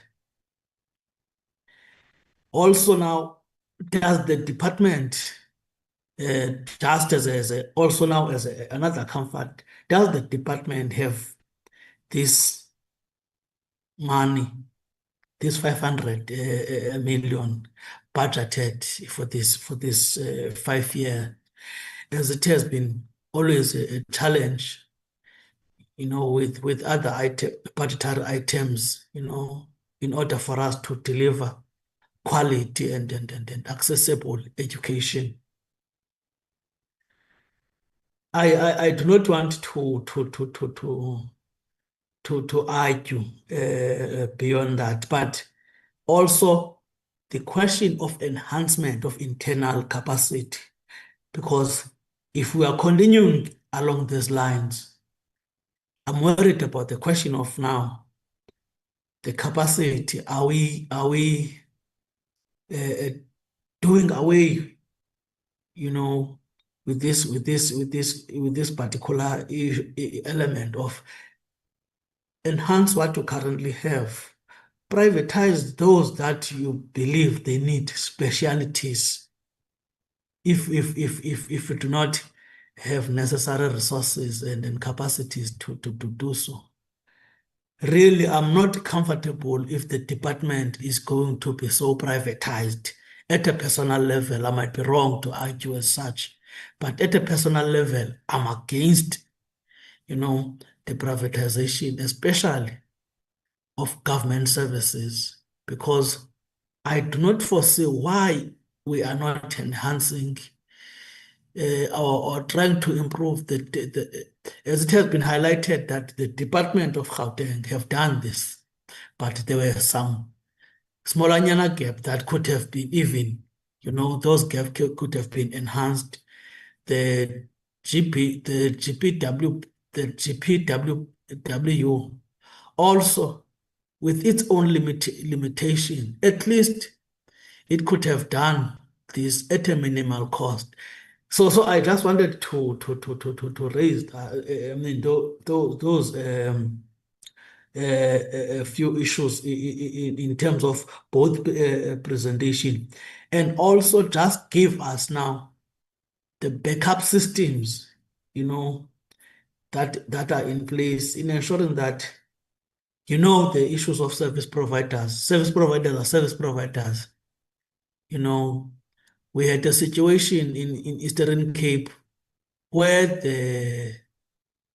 this iPad, I'm subject to be corrected to use a correct terminology, were never delivered as per the expected, because there were a lot of issues that now, when they were expected to be delivered, the service providers came up with new issues in terms of what the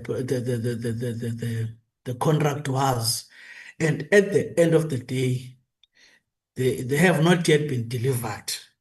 I can just, that thing happened 5 years ago. So what backup system do we have in place in ensuring that we do not find ourselves again in compromising situation if this service provider does not deliver as per the mandate. Thank you very much.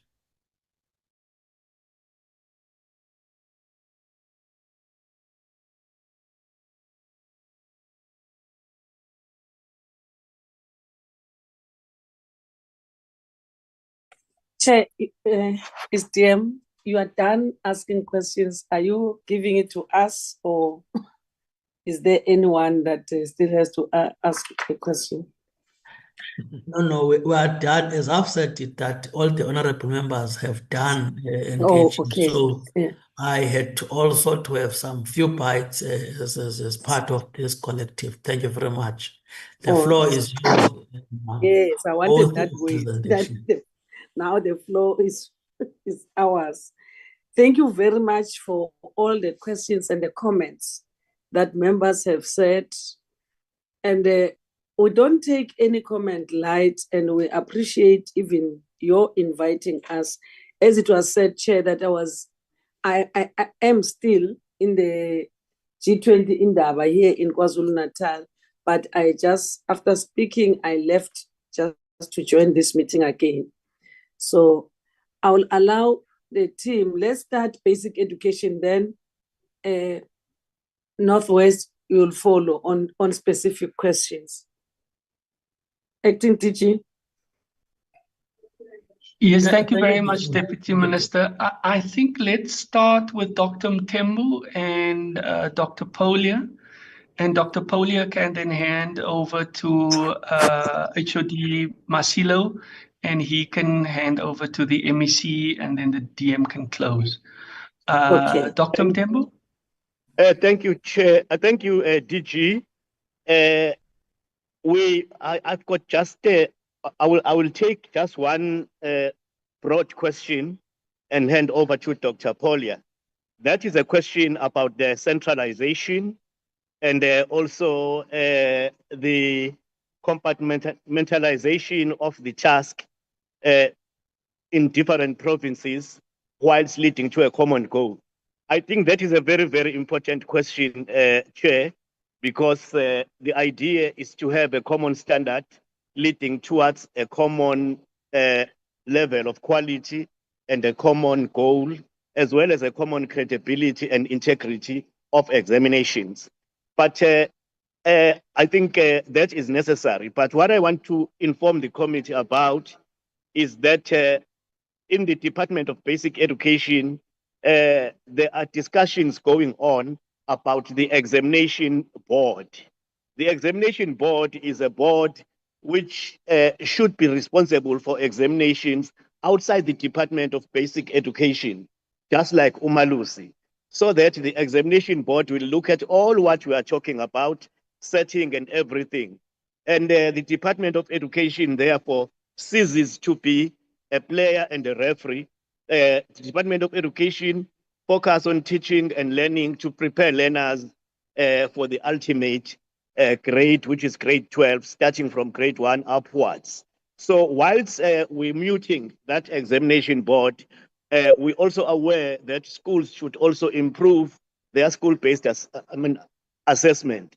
I'm therefore saying, Chair, we have that concept. It is being discussed. It has been developed.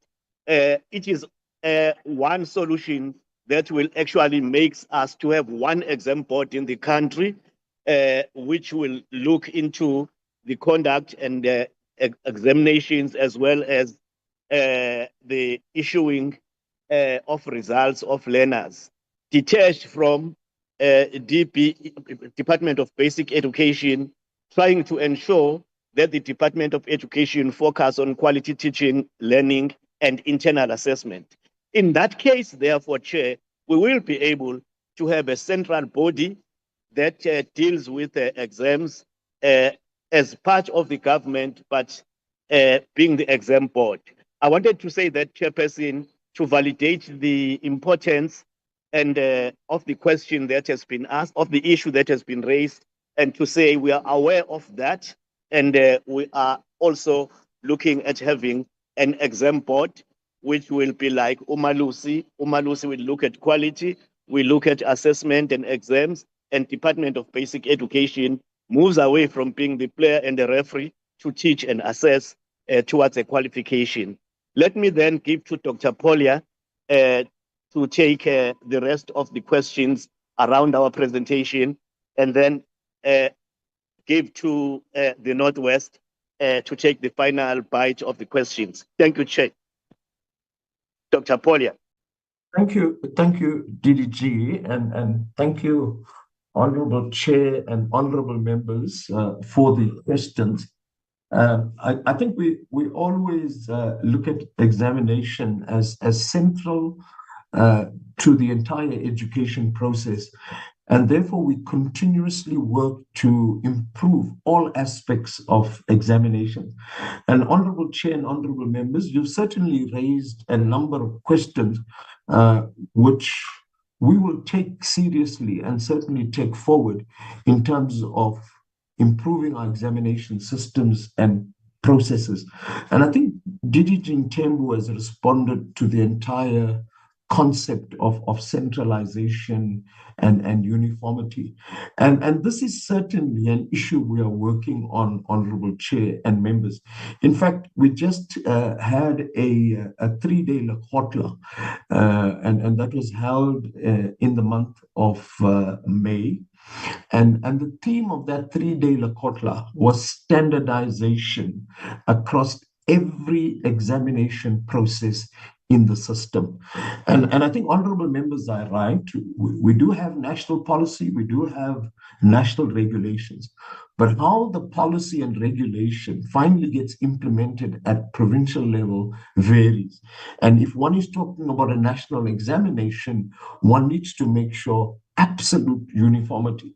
In fact, we talk about what we refer to as a McDonald's model. And the McDonald's model that we've been touting in exam, that whether you buy a burger in a city in the US or you buy a burger from McDonald's in KwaZulu-Natal, the quality and the standard and what is in the burger should be the same. And exams should be exactly the same, whether a learner writes an exam in Zanin or whether he writes an exam in Mpangeni. In KwaZulu-Natal, it must be the same. So I think, honorable members, you've just reinforced the agenda that we are working on in terms of uniformity of standards across. However, I think honorable members need to also note that there are complexities when one decides to standardize. And I tried to, explain that in my opening remarks, that provinces have their own contextual realities. And I think we are trying to deal with those contextual realities and bring about uniformity. And besides that, centralization is certainly a good concept, but centralization of certain functions in examinations, if not planned properly, can also be catastrophic. And I must say, honorable members, that centralization of printing is what we've discussed at a number of our meetings and Lekgotlas. But the one thing that concerns us seriously is that if you centralize printing at one venue, and if there is a leakage, for example, at that central venue, it impacts on the entire country. If there's an error at this one point, and it impacts on the entire country. And I'm not saying that our decentralized printing at the moment is the solution. It's not the solution, because if you have a leakage in one province through your social media, it still spreads.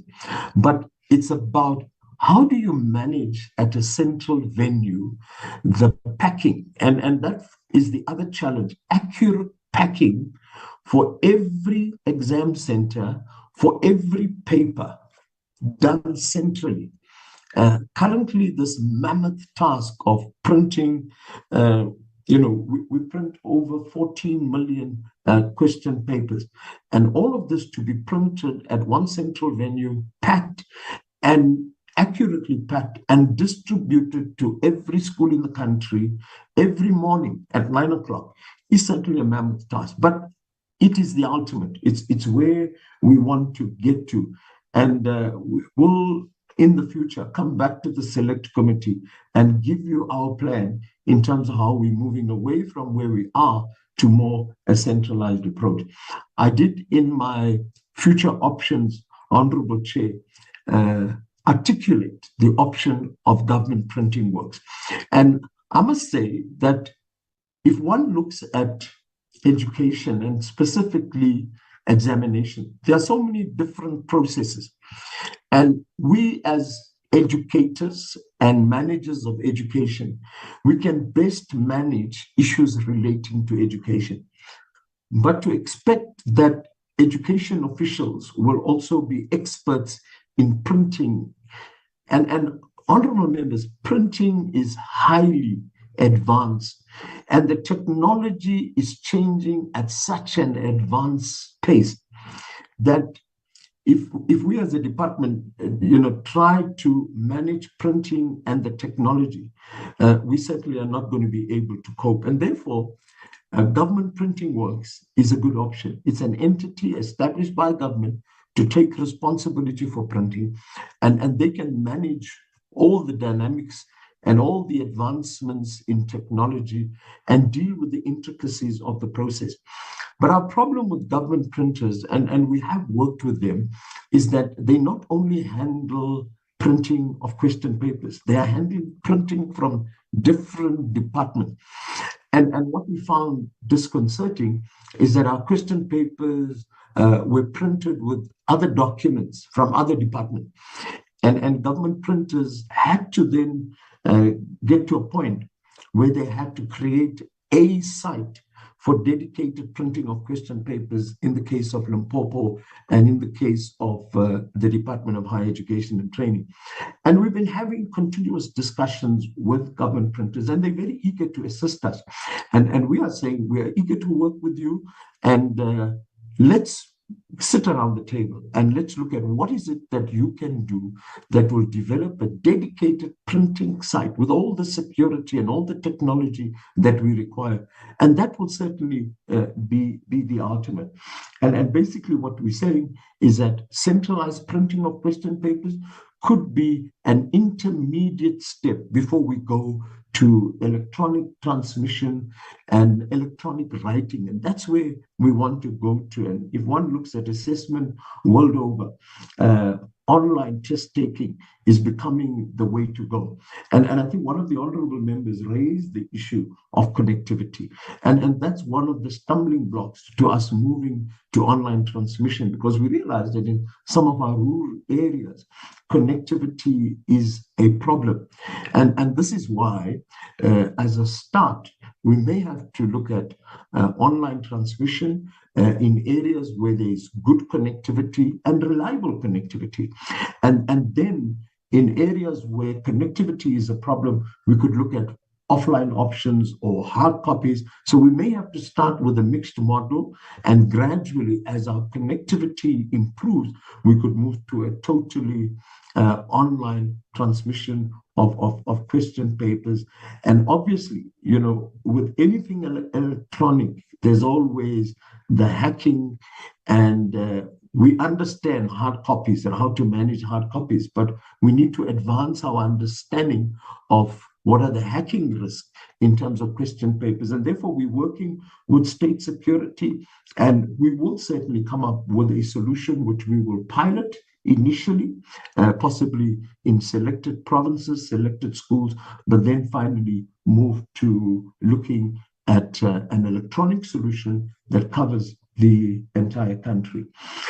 In terms of consequence management raised by one of the honorable members, I think we are critically aware of consequence management in terms of our own officials, and this is something that we stress and emphasize, and our policies are clear. And with regard to outsourcing, I mean, if a function is outsourced in exam, it's not just left in the hands of the service provider. There is continuous monitoring and monitoring. And in fact, that is one of the mantras in exam, is that every process, every step must be monitored, and particularly when handled by an outside service provider. And I want to say, Honorable Chair, that the only reason we outsource is simply because of the size of the function, and that we do not have all the capacity to outsource. And it's not a matter of us privatizing education. In fact, we're quite circumspect about service providers in particularly examinations and outsourcing of printing particularly is simply because of the scope and the technology that we are not able to manage. Moving on to the issue of duplication, raised by Honorable Letitia, I think that is something that will be prevented if we go with the centralized model. And Mr. or Dr. Ntembo, our DGG, spoke about an exam board which becomes an independent structure that will be able to manage exams across the country, so that you take exams out of the hands of provincial education department and it's managed by an independent entity which will avoid duplication, which will ensure greater accountability. Honorable Letitia also raised the issue of what is the cost per learner. Now, we've done that analysis and we've come up with a figure of 4,267 Rand is what it cost us to administer an examination for a learner writing the NSC examination in October, November. A learner taking 7 subjects in terms of the 14 odd papers that learner will write. It costs the state 4,267 Rand. And that figure then helps us to also look at the costs across provinces and bring some kind of regularization across provinces. Honorable Makwela raised an important point, is that how do we ensure quality when we outsource? And Honorable Makwela, raised concerns about school-based assessment. And let me say, honorable members, that in exams, we spoke about standardization, but we set clear standards. Besides the fact that we have regulations and policies, for every process, we have standard operating procedures. And these standard operating procedures are mediated with all functionaries in exam. And the mediation makes sure that everybody understands what exactly the process entails. And thereafter, we have a monitoring process which will monitor the implementation of those standards, and we provide continuous feedback. In fact, as I talk at the moment, we have a team that is in the Northern Cape, a team of at least 6 of our officials that are in the Northern Cape, and we have another team in the Western Cape that are doing what we call a systems audit and a review to make sure that in every province we have the required systems to conduct exams and school-based assessment. And we're looking at school-based assessment not only in the FET band, but also in the GET band. So there are clear quality assurance mechanisms, Honorable Makwela, in terms of school-based assessment. We have a quality assurance model which is clearly defined. And obviously, because school-based assessment is implemented by every teacher in every classroom, the quality and maintaining the quality becomes more difficult. But it's a process that we've started and we are getting there. And obviously, we continue to monitor every process, particularly those that are used where it is outsourced. I think an important recommendation was made by one of the members regarding using the defense force in terms of security. Now, interestingly, we are a part of the security institutions. Now, the name doesn't come to my mind, but it will come in shortly, where we have regular meetings with it's the NatJoc the National Joint Operations Committee, where all the security agencies of government sit.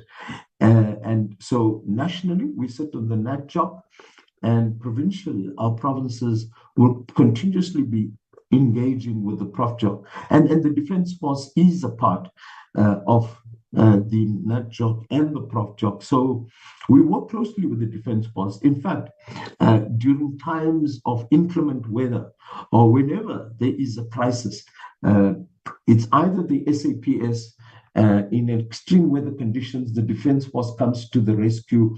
But I think what the Honourable Member is talking about, can we work more closely and look at some of these security measures? And this is why the State Security Agency is one that we're working closely with. I think concerns, Chair, that you raised about placing important functions in the hands of service providers is one that we certainly will look at minimizing. But it's not that we don't trust our own capabilities. And I think you're absolutely correct, Honorable Chair, that we must enhance our own internal capacity. And that's what we are certainly looking at. I think I'll stop there for now. I think I've tried to cover what I could cover. Thank you, Chair, and thank you, Dr. Ntembu and Acting DG. Over to you, HOD.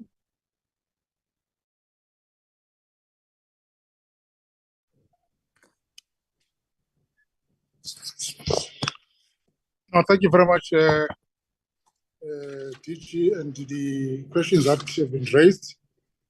We have noted those questions, and Dr. Polia has covered most of the issues that have been raised, that we also concur in terms of the issues of quality, the issues of security, but also the issues of ensuring that there's centralization. Dr. Polia has indicated that indeed it is our dream as a department to have these centralized. However, these challenges, the complexities that has been raised, won't necessitate that now we can go ahead with that part. It is also in our thinking. But also we need to indicate that the digitization of the process is one thing that we have started as a Department of Education, your e-marking. Hence, we have the issue of archiving every script. Once this matter is finalized, we'll be able to run with the e-exam. But as a department, we have started with e-marking, showing that we want to move to the next level. The issues of ensuring that our processes are transparent and clean in terms of the PFMA. Hence, we've indicated that this tender was an open tender with all the service providers allowed to participate. Therefore, we are cognizant and very much aware that we need to follow the processes of the PFMA. But also, we want to indicate that in terms of the backup system, we have locked the service provider in an SLA. In the event of any deviation from the SLA, obviously there are penalties.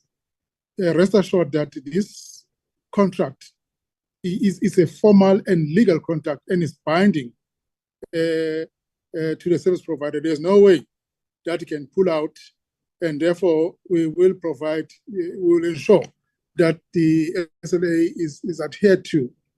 In terms of ensuring that we have capacity building, we have indicated that as a department, the officials of the department, the Northwest, are the ones that are responsible for the printing and ensuring that there's continuous monitoring of the process. Much as we have outsourced, however, we take full responsibility of any challenge that might emanate from the process. However, I would like to hand over to my colleagues. I have the CFO with us, who will then provide the issues pertaining to other finance-related matters. But also, David, Mr. Moren will indicate, yes, we do participate in our prof joints, and it works well for us. So I'll hand over to the CFO to also add as well as Mr. Moreng to add on certain issues that have been raised. Thank you.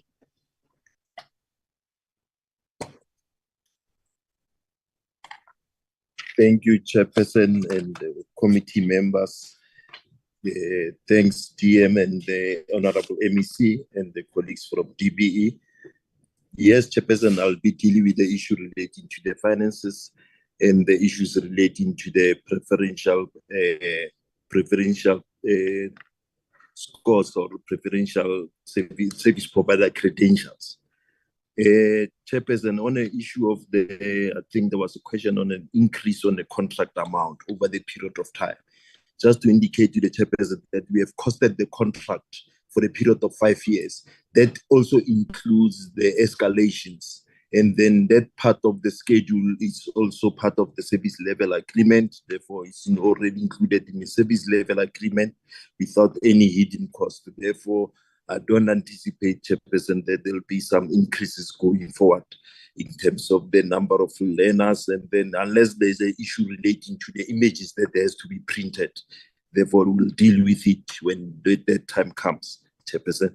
Now, when we get to the issue of the contingency plans or the backup, the SG has already spoken to the contingency plan or the backup to say that it's part of the SLA, but when we also issued the bid itself, in terms of the TOR or terms of reference of the bid, it was one of the conditions of the responses from the bidders to say that what are your contingency plans? Should there be something, any disaster or anything that prevents us from printing from Northwest? Therefore, that was also included in terms of that, and it was evaluated and it was scored, and then it was eventually included in the SLA. Then the issue of the cost per learner, I think the DB has already dealt with that matter, except that to say that in terms of Northwest, the printing cost per image, whereby we'll be printing 80 million images, is around R1.26 per image in terms of the Northwest province. Then the issue of the budget, Chairperson, in terms of the printing of the exams, and the distribution to the examination centers or examination depots. Yes, Chairperson, that amount has already been budgeted for. The issue that was not budgeted for, Chairperson, but is already in the budget for Program 7, are those additional issues, because when we finalize the bid and the pricing with the service provider and the service level agreement, the budget they had already gone to Treasury to be included in the provincial Treasury submission for the budget. But those issues have been catered for, and they were also for the previous financial years, they've already been paid for. For example, the issue relating to the distribution of the answer scripts from the schools to the marking centers, from the marking centers back to the storage for scanning, and then for an archiving, Chairperson. The issue of the scanning of the answer sheets, yes, Chairperson, there is an additional cost that needs to also to be factored during the adjustment budget. The issue of the saving on the cloud, Chairperson, that one deals with also is additional cost that also needs to be catered for during the adjustment budget. Therefore, all those costs going forward, the next NTEF will group all these additional costs, Chairperson, and make it under one item that relates to the contract amount, because all these services, like Chairperson has indicated, that were outsourced.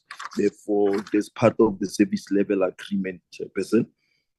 I am not sure if I'm leaving anything.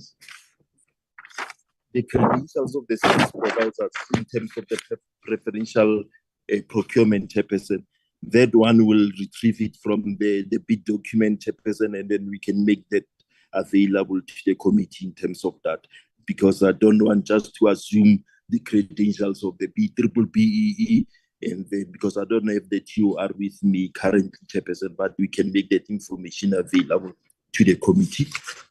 Let me hand over to one of my colleagues, Mdate Moreng.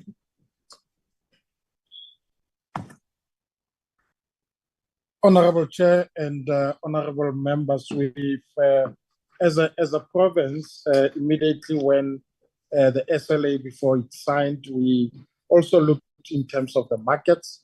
We've done our own analysis on the market what we were paying before and what we are paying now. And in terms of what the market tells us, the department almost was spending 102 cents per image when we were printing at government printers from 2019 to 2022 for that amount of images, which were about 26 million. But when we looked also in terms of the markets, Stats SA recorded an increase of about 14.5% in 2023 for paper and printed products, which would have resulted in about 117 cents per image if the department continued with GPW for only printing and delivery. However, we participated with GDE, which is the Gauteng Department of Education contract, and the department was paying almost 89 cents per image, which is far much less to what we were initially paying.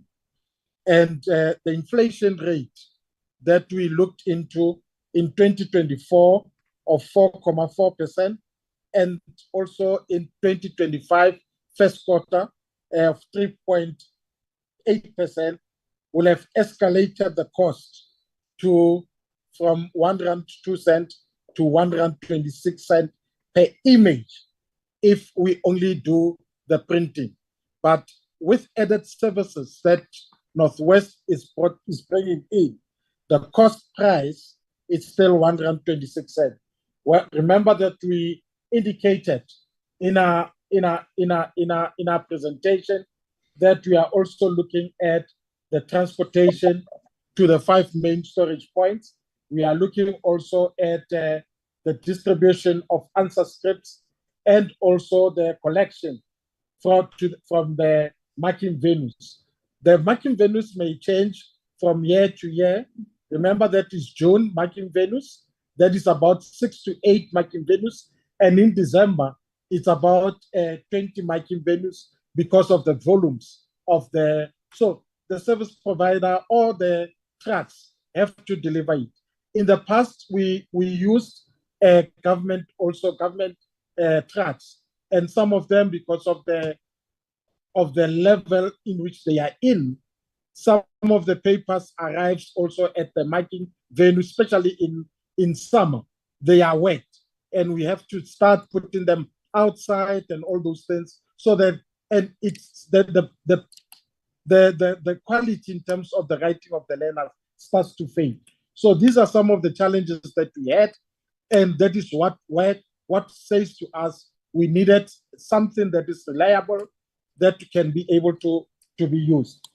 The last point that I just wanted to indicate is that we always have problems with learners' scripts when they come at the end of the year. They've written, and some of the scripts needs to be retrieved, and you find that we have to search, and we do not have sufficient personnel that can search the scripts, and in that case, it takes us too much time for searching of those scripts. And in this case, if we have electronic retrieval, it will assist us a lot in getting the learner scripts faster and effectively, so that we can be able to deliver service to our clients, which is the learners, in a very fast and secured manner. Thank you.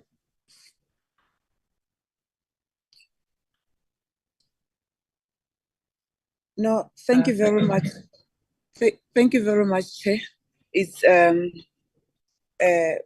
Musumi, the MEC responsible for education in the Northwest Province. No, mine, Chair, I believe that the colleagues, they've managed to cover all the questions that were raised by the Select Committee, and also indicate before the Select Committee to say that all the issues that were raised, even the proposals, because there were some proposals to say that how about as the department, if we can do something else in order, especially to save money and also not compromising security in terms of examinations, Chair. Because the reality of the matter is that when you talk of examination, the first thing that comes to our mind, it must be security, because we want credible results at the end of each and every academic year. So as a department, we appreciate the platform. We managed to be given this particular platform so that we are able actually to clarify whatever issues that are there. So mine is just to appreciate the platform, Chair, and also to indicate that all the recommendations that were done in this particular platform, Lerona as the Department of Education will really look at them to check how best can we implement them to avoid unnecessary spendings when it comes to issues of question papers. And we appreciate the issue of centralizing this issue of printing. But also the DBE did mention all the issues that actually transpired before, because at one particular point, like already they've alluded to, we were using, all of us, all the departments, actually, they were using this government printing works, where we encountered those particular challenges that were outlined in this particular meeting. So mine is just to appreciate, Chair, and I'm going to hand over through you to the DM.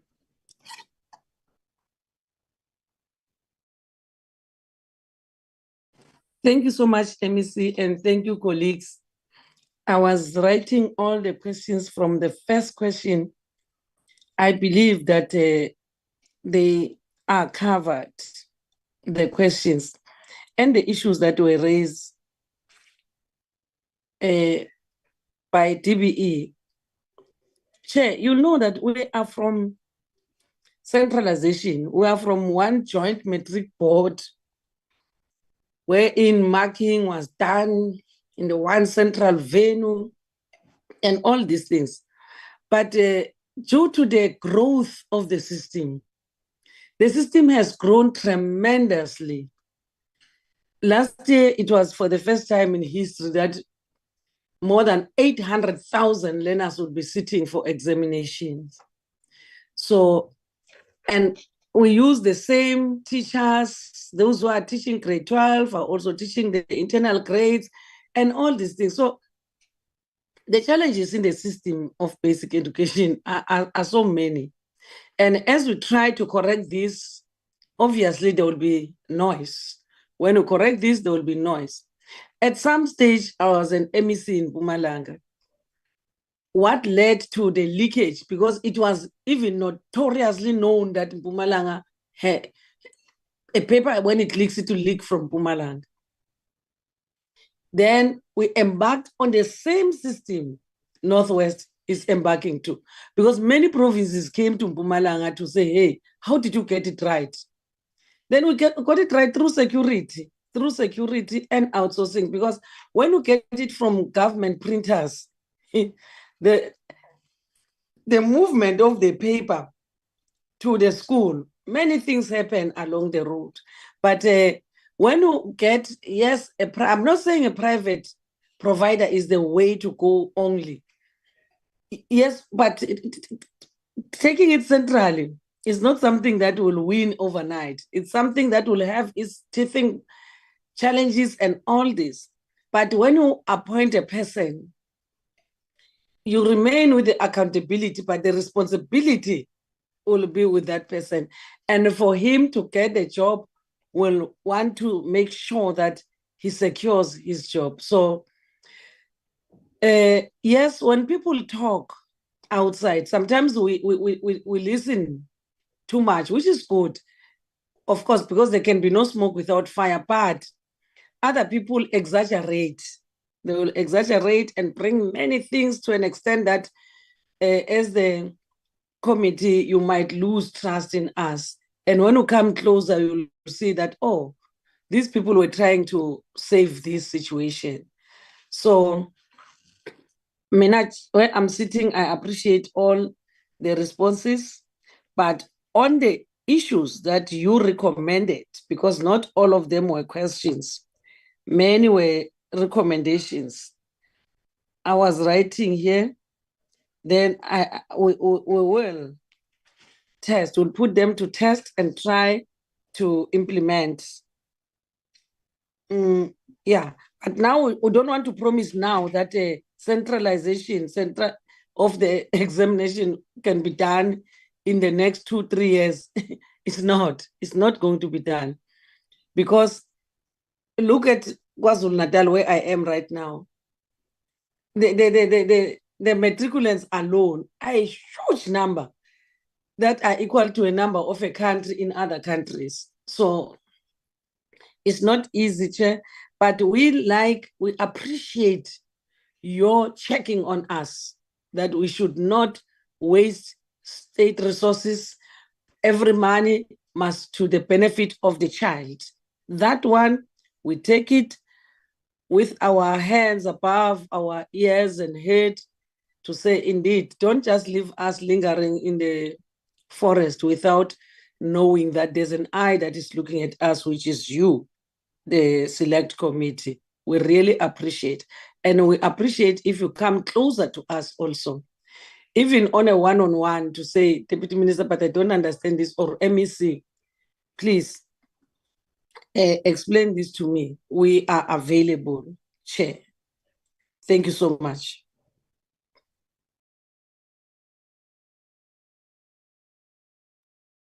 Thank you very much, DM, and thanks once more also for an opportunity to avail yourself in your busy schedule. I think it's much appreciated, DM, and the team that you are with, and also the MEC of Northwest for such clarity in terms of the issues that have been raised. Indeed, DM, it takes many it takes few to build, but many to destruct. I think we are in the process of construction and ensuring that we are having system within ourselves as departments, that can enable to deliver services. Remember, ours is a clear mandate to our communities. If we can allow each and every single service to be in the hands of the private sector, we are in a danger. The country cannot be run, through private hands, especially the private securities that we do not have necessary detail in terms of their origination. We know many countries, what are they confronted with through these private hands. So we must be vigilant each and every time when we say that services are taken from our own hands, our own government, because we want to see the government that is working and delivering to our people. The access to government means the price, the quality is the price. So my argument will always be that you will never have a private hand that is going to give service equal to that of as a poor person to that the government can deliver to me.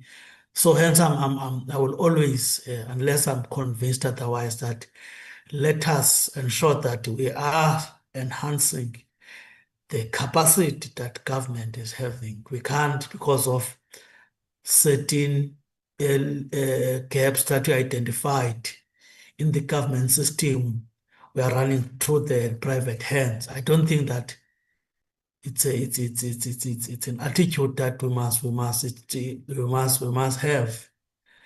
This is what we are confronted with in public health. Government is trying to introduce effective and efficient system of NHI. We can't be silent on other hand. Private hands are blocking because they are milking huge sums of money in the form of profits. And it is not accessible to everyone. So each and every cent, we have a challenge of infrastructure, as I've argued, in our schooling system. How do we balance the two? It's my argument. We need to balance. If we're spending money here, we must also spend the money there in ensuring that the question of access free education is realizable in our lifetime, not in the future. The department must do more. I will keep on arguing that the department must do more in ensuring that we deliver efficient services to our people. Not everyone will afford to go to when these systems, because at the end of the day, we must guard against that. So by those viewers, I'm appreciating the presentations. We will plead with the department and also the Northwest to will resend these questions so that we get responses as we've done in our last presentation, also when we dealt with the infrastructure with the Department of Sport and the arts and creative industries. We pleaded that we must get the submissions in the form of writing so that we continue to engage, because it is not the last time we're together. We still do further engagements, in ensuring that we get, quality services for our people. By those few words, once more thankful and on behalf of the select committee, grateful to the team and the department. We have nothing else to now. We DM and then also the MEC, in terms of how you were so responding also to us, giving us that assurance that we are on the right track. We will request indeed these responses to come to us within 7 days, because we will resend these questions. Our secretariat will link with your secretariat in ensuring that we are getting this. By those few words, thank you very much. We will proceed with our agenda. Your DM, we are going to be with us. With your, I know we are busy, or else you are also understood if you are also going to go back to the summit because we are left with only one item in our agenda. Can we proceed, Ms. Kaka, in terms of the minutes? I think the officials understand that they are released. Yes. The TM can remain for a while, but because we're in lunch now, but they're sorting themselves on the group discussions. But I will stay for a while. Thank you very much, TM. The only item also that we are left with is only one, is consideration and adoption of draft minutes. Can you lead us, Ms. Kaka?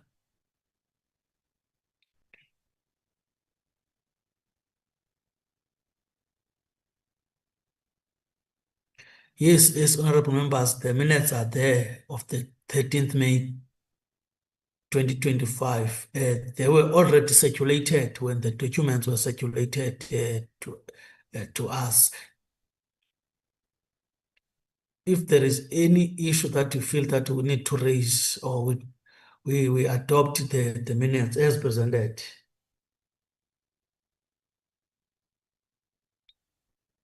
Honorable members, are you still there?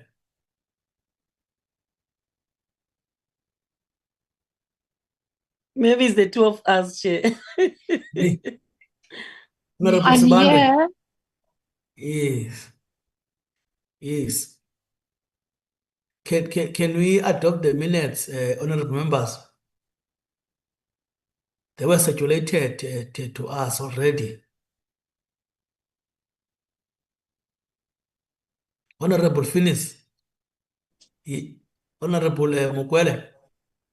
Thank you, Honorable Chair. I move for the adoption of the minutes.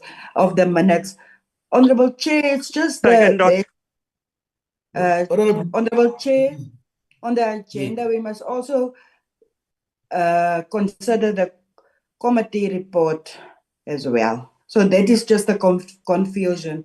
Thank you very much, Honorable Chair.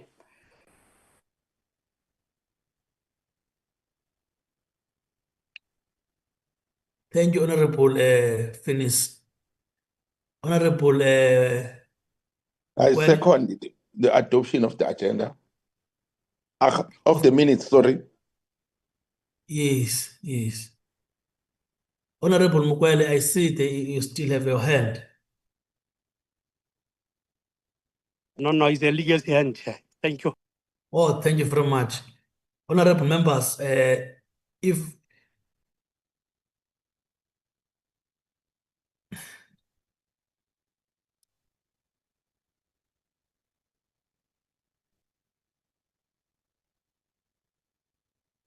Ms. Kaka. Yes, Chair, this is the last set of minutes. Yes. Honorable members, this is the last set of minutes. Honorable Chair, I move for the adoption of the set of minutes. Thank you very much, Honorable Finis. Honorable Mukwele. I second, Chair. Thank you. Thank you very much. Are we done, Ms. Kaka? Yes, Chair, we are done. Thank you very much, honorable members, honorable TM in our midst, and officials indeed. The meeting stands adjourned. Thank you very much. Thank you, Chair. Thank you, Chair. Chairperson. And thanks, Thank you, DM Chairperson. for being Yeah. available to us all the time. We really Thank appreciate. you. Thank you. Bye-bye. Thank you, Dr. Honorable and Pastor Haule. Thank you. Bye-bye. Thank you, TM, very much. Thank you, Bob. I appreciate it. Thank you.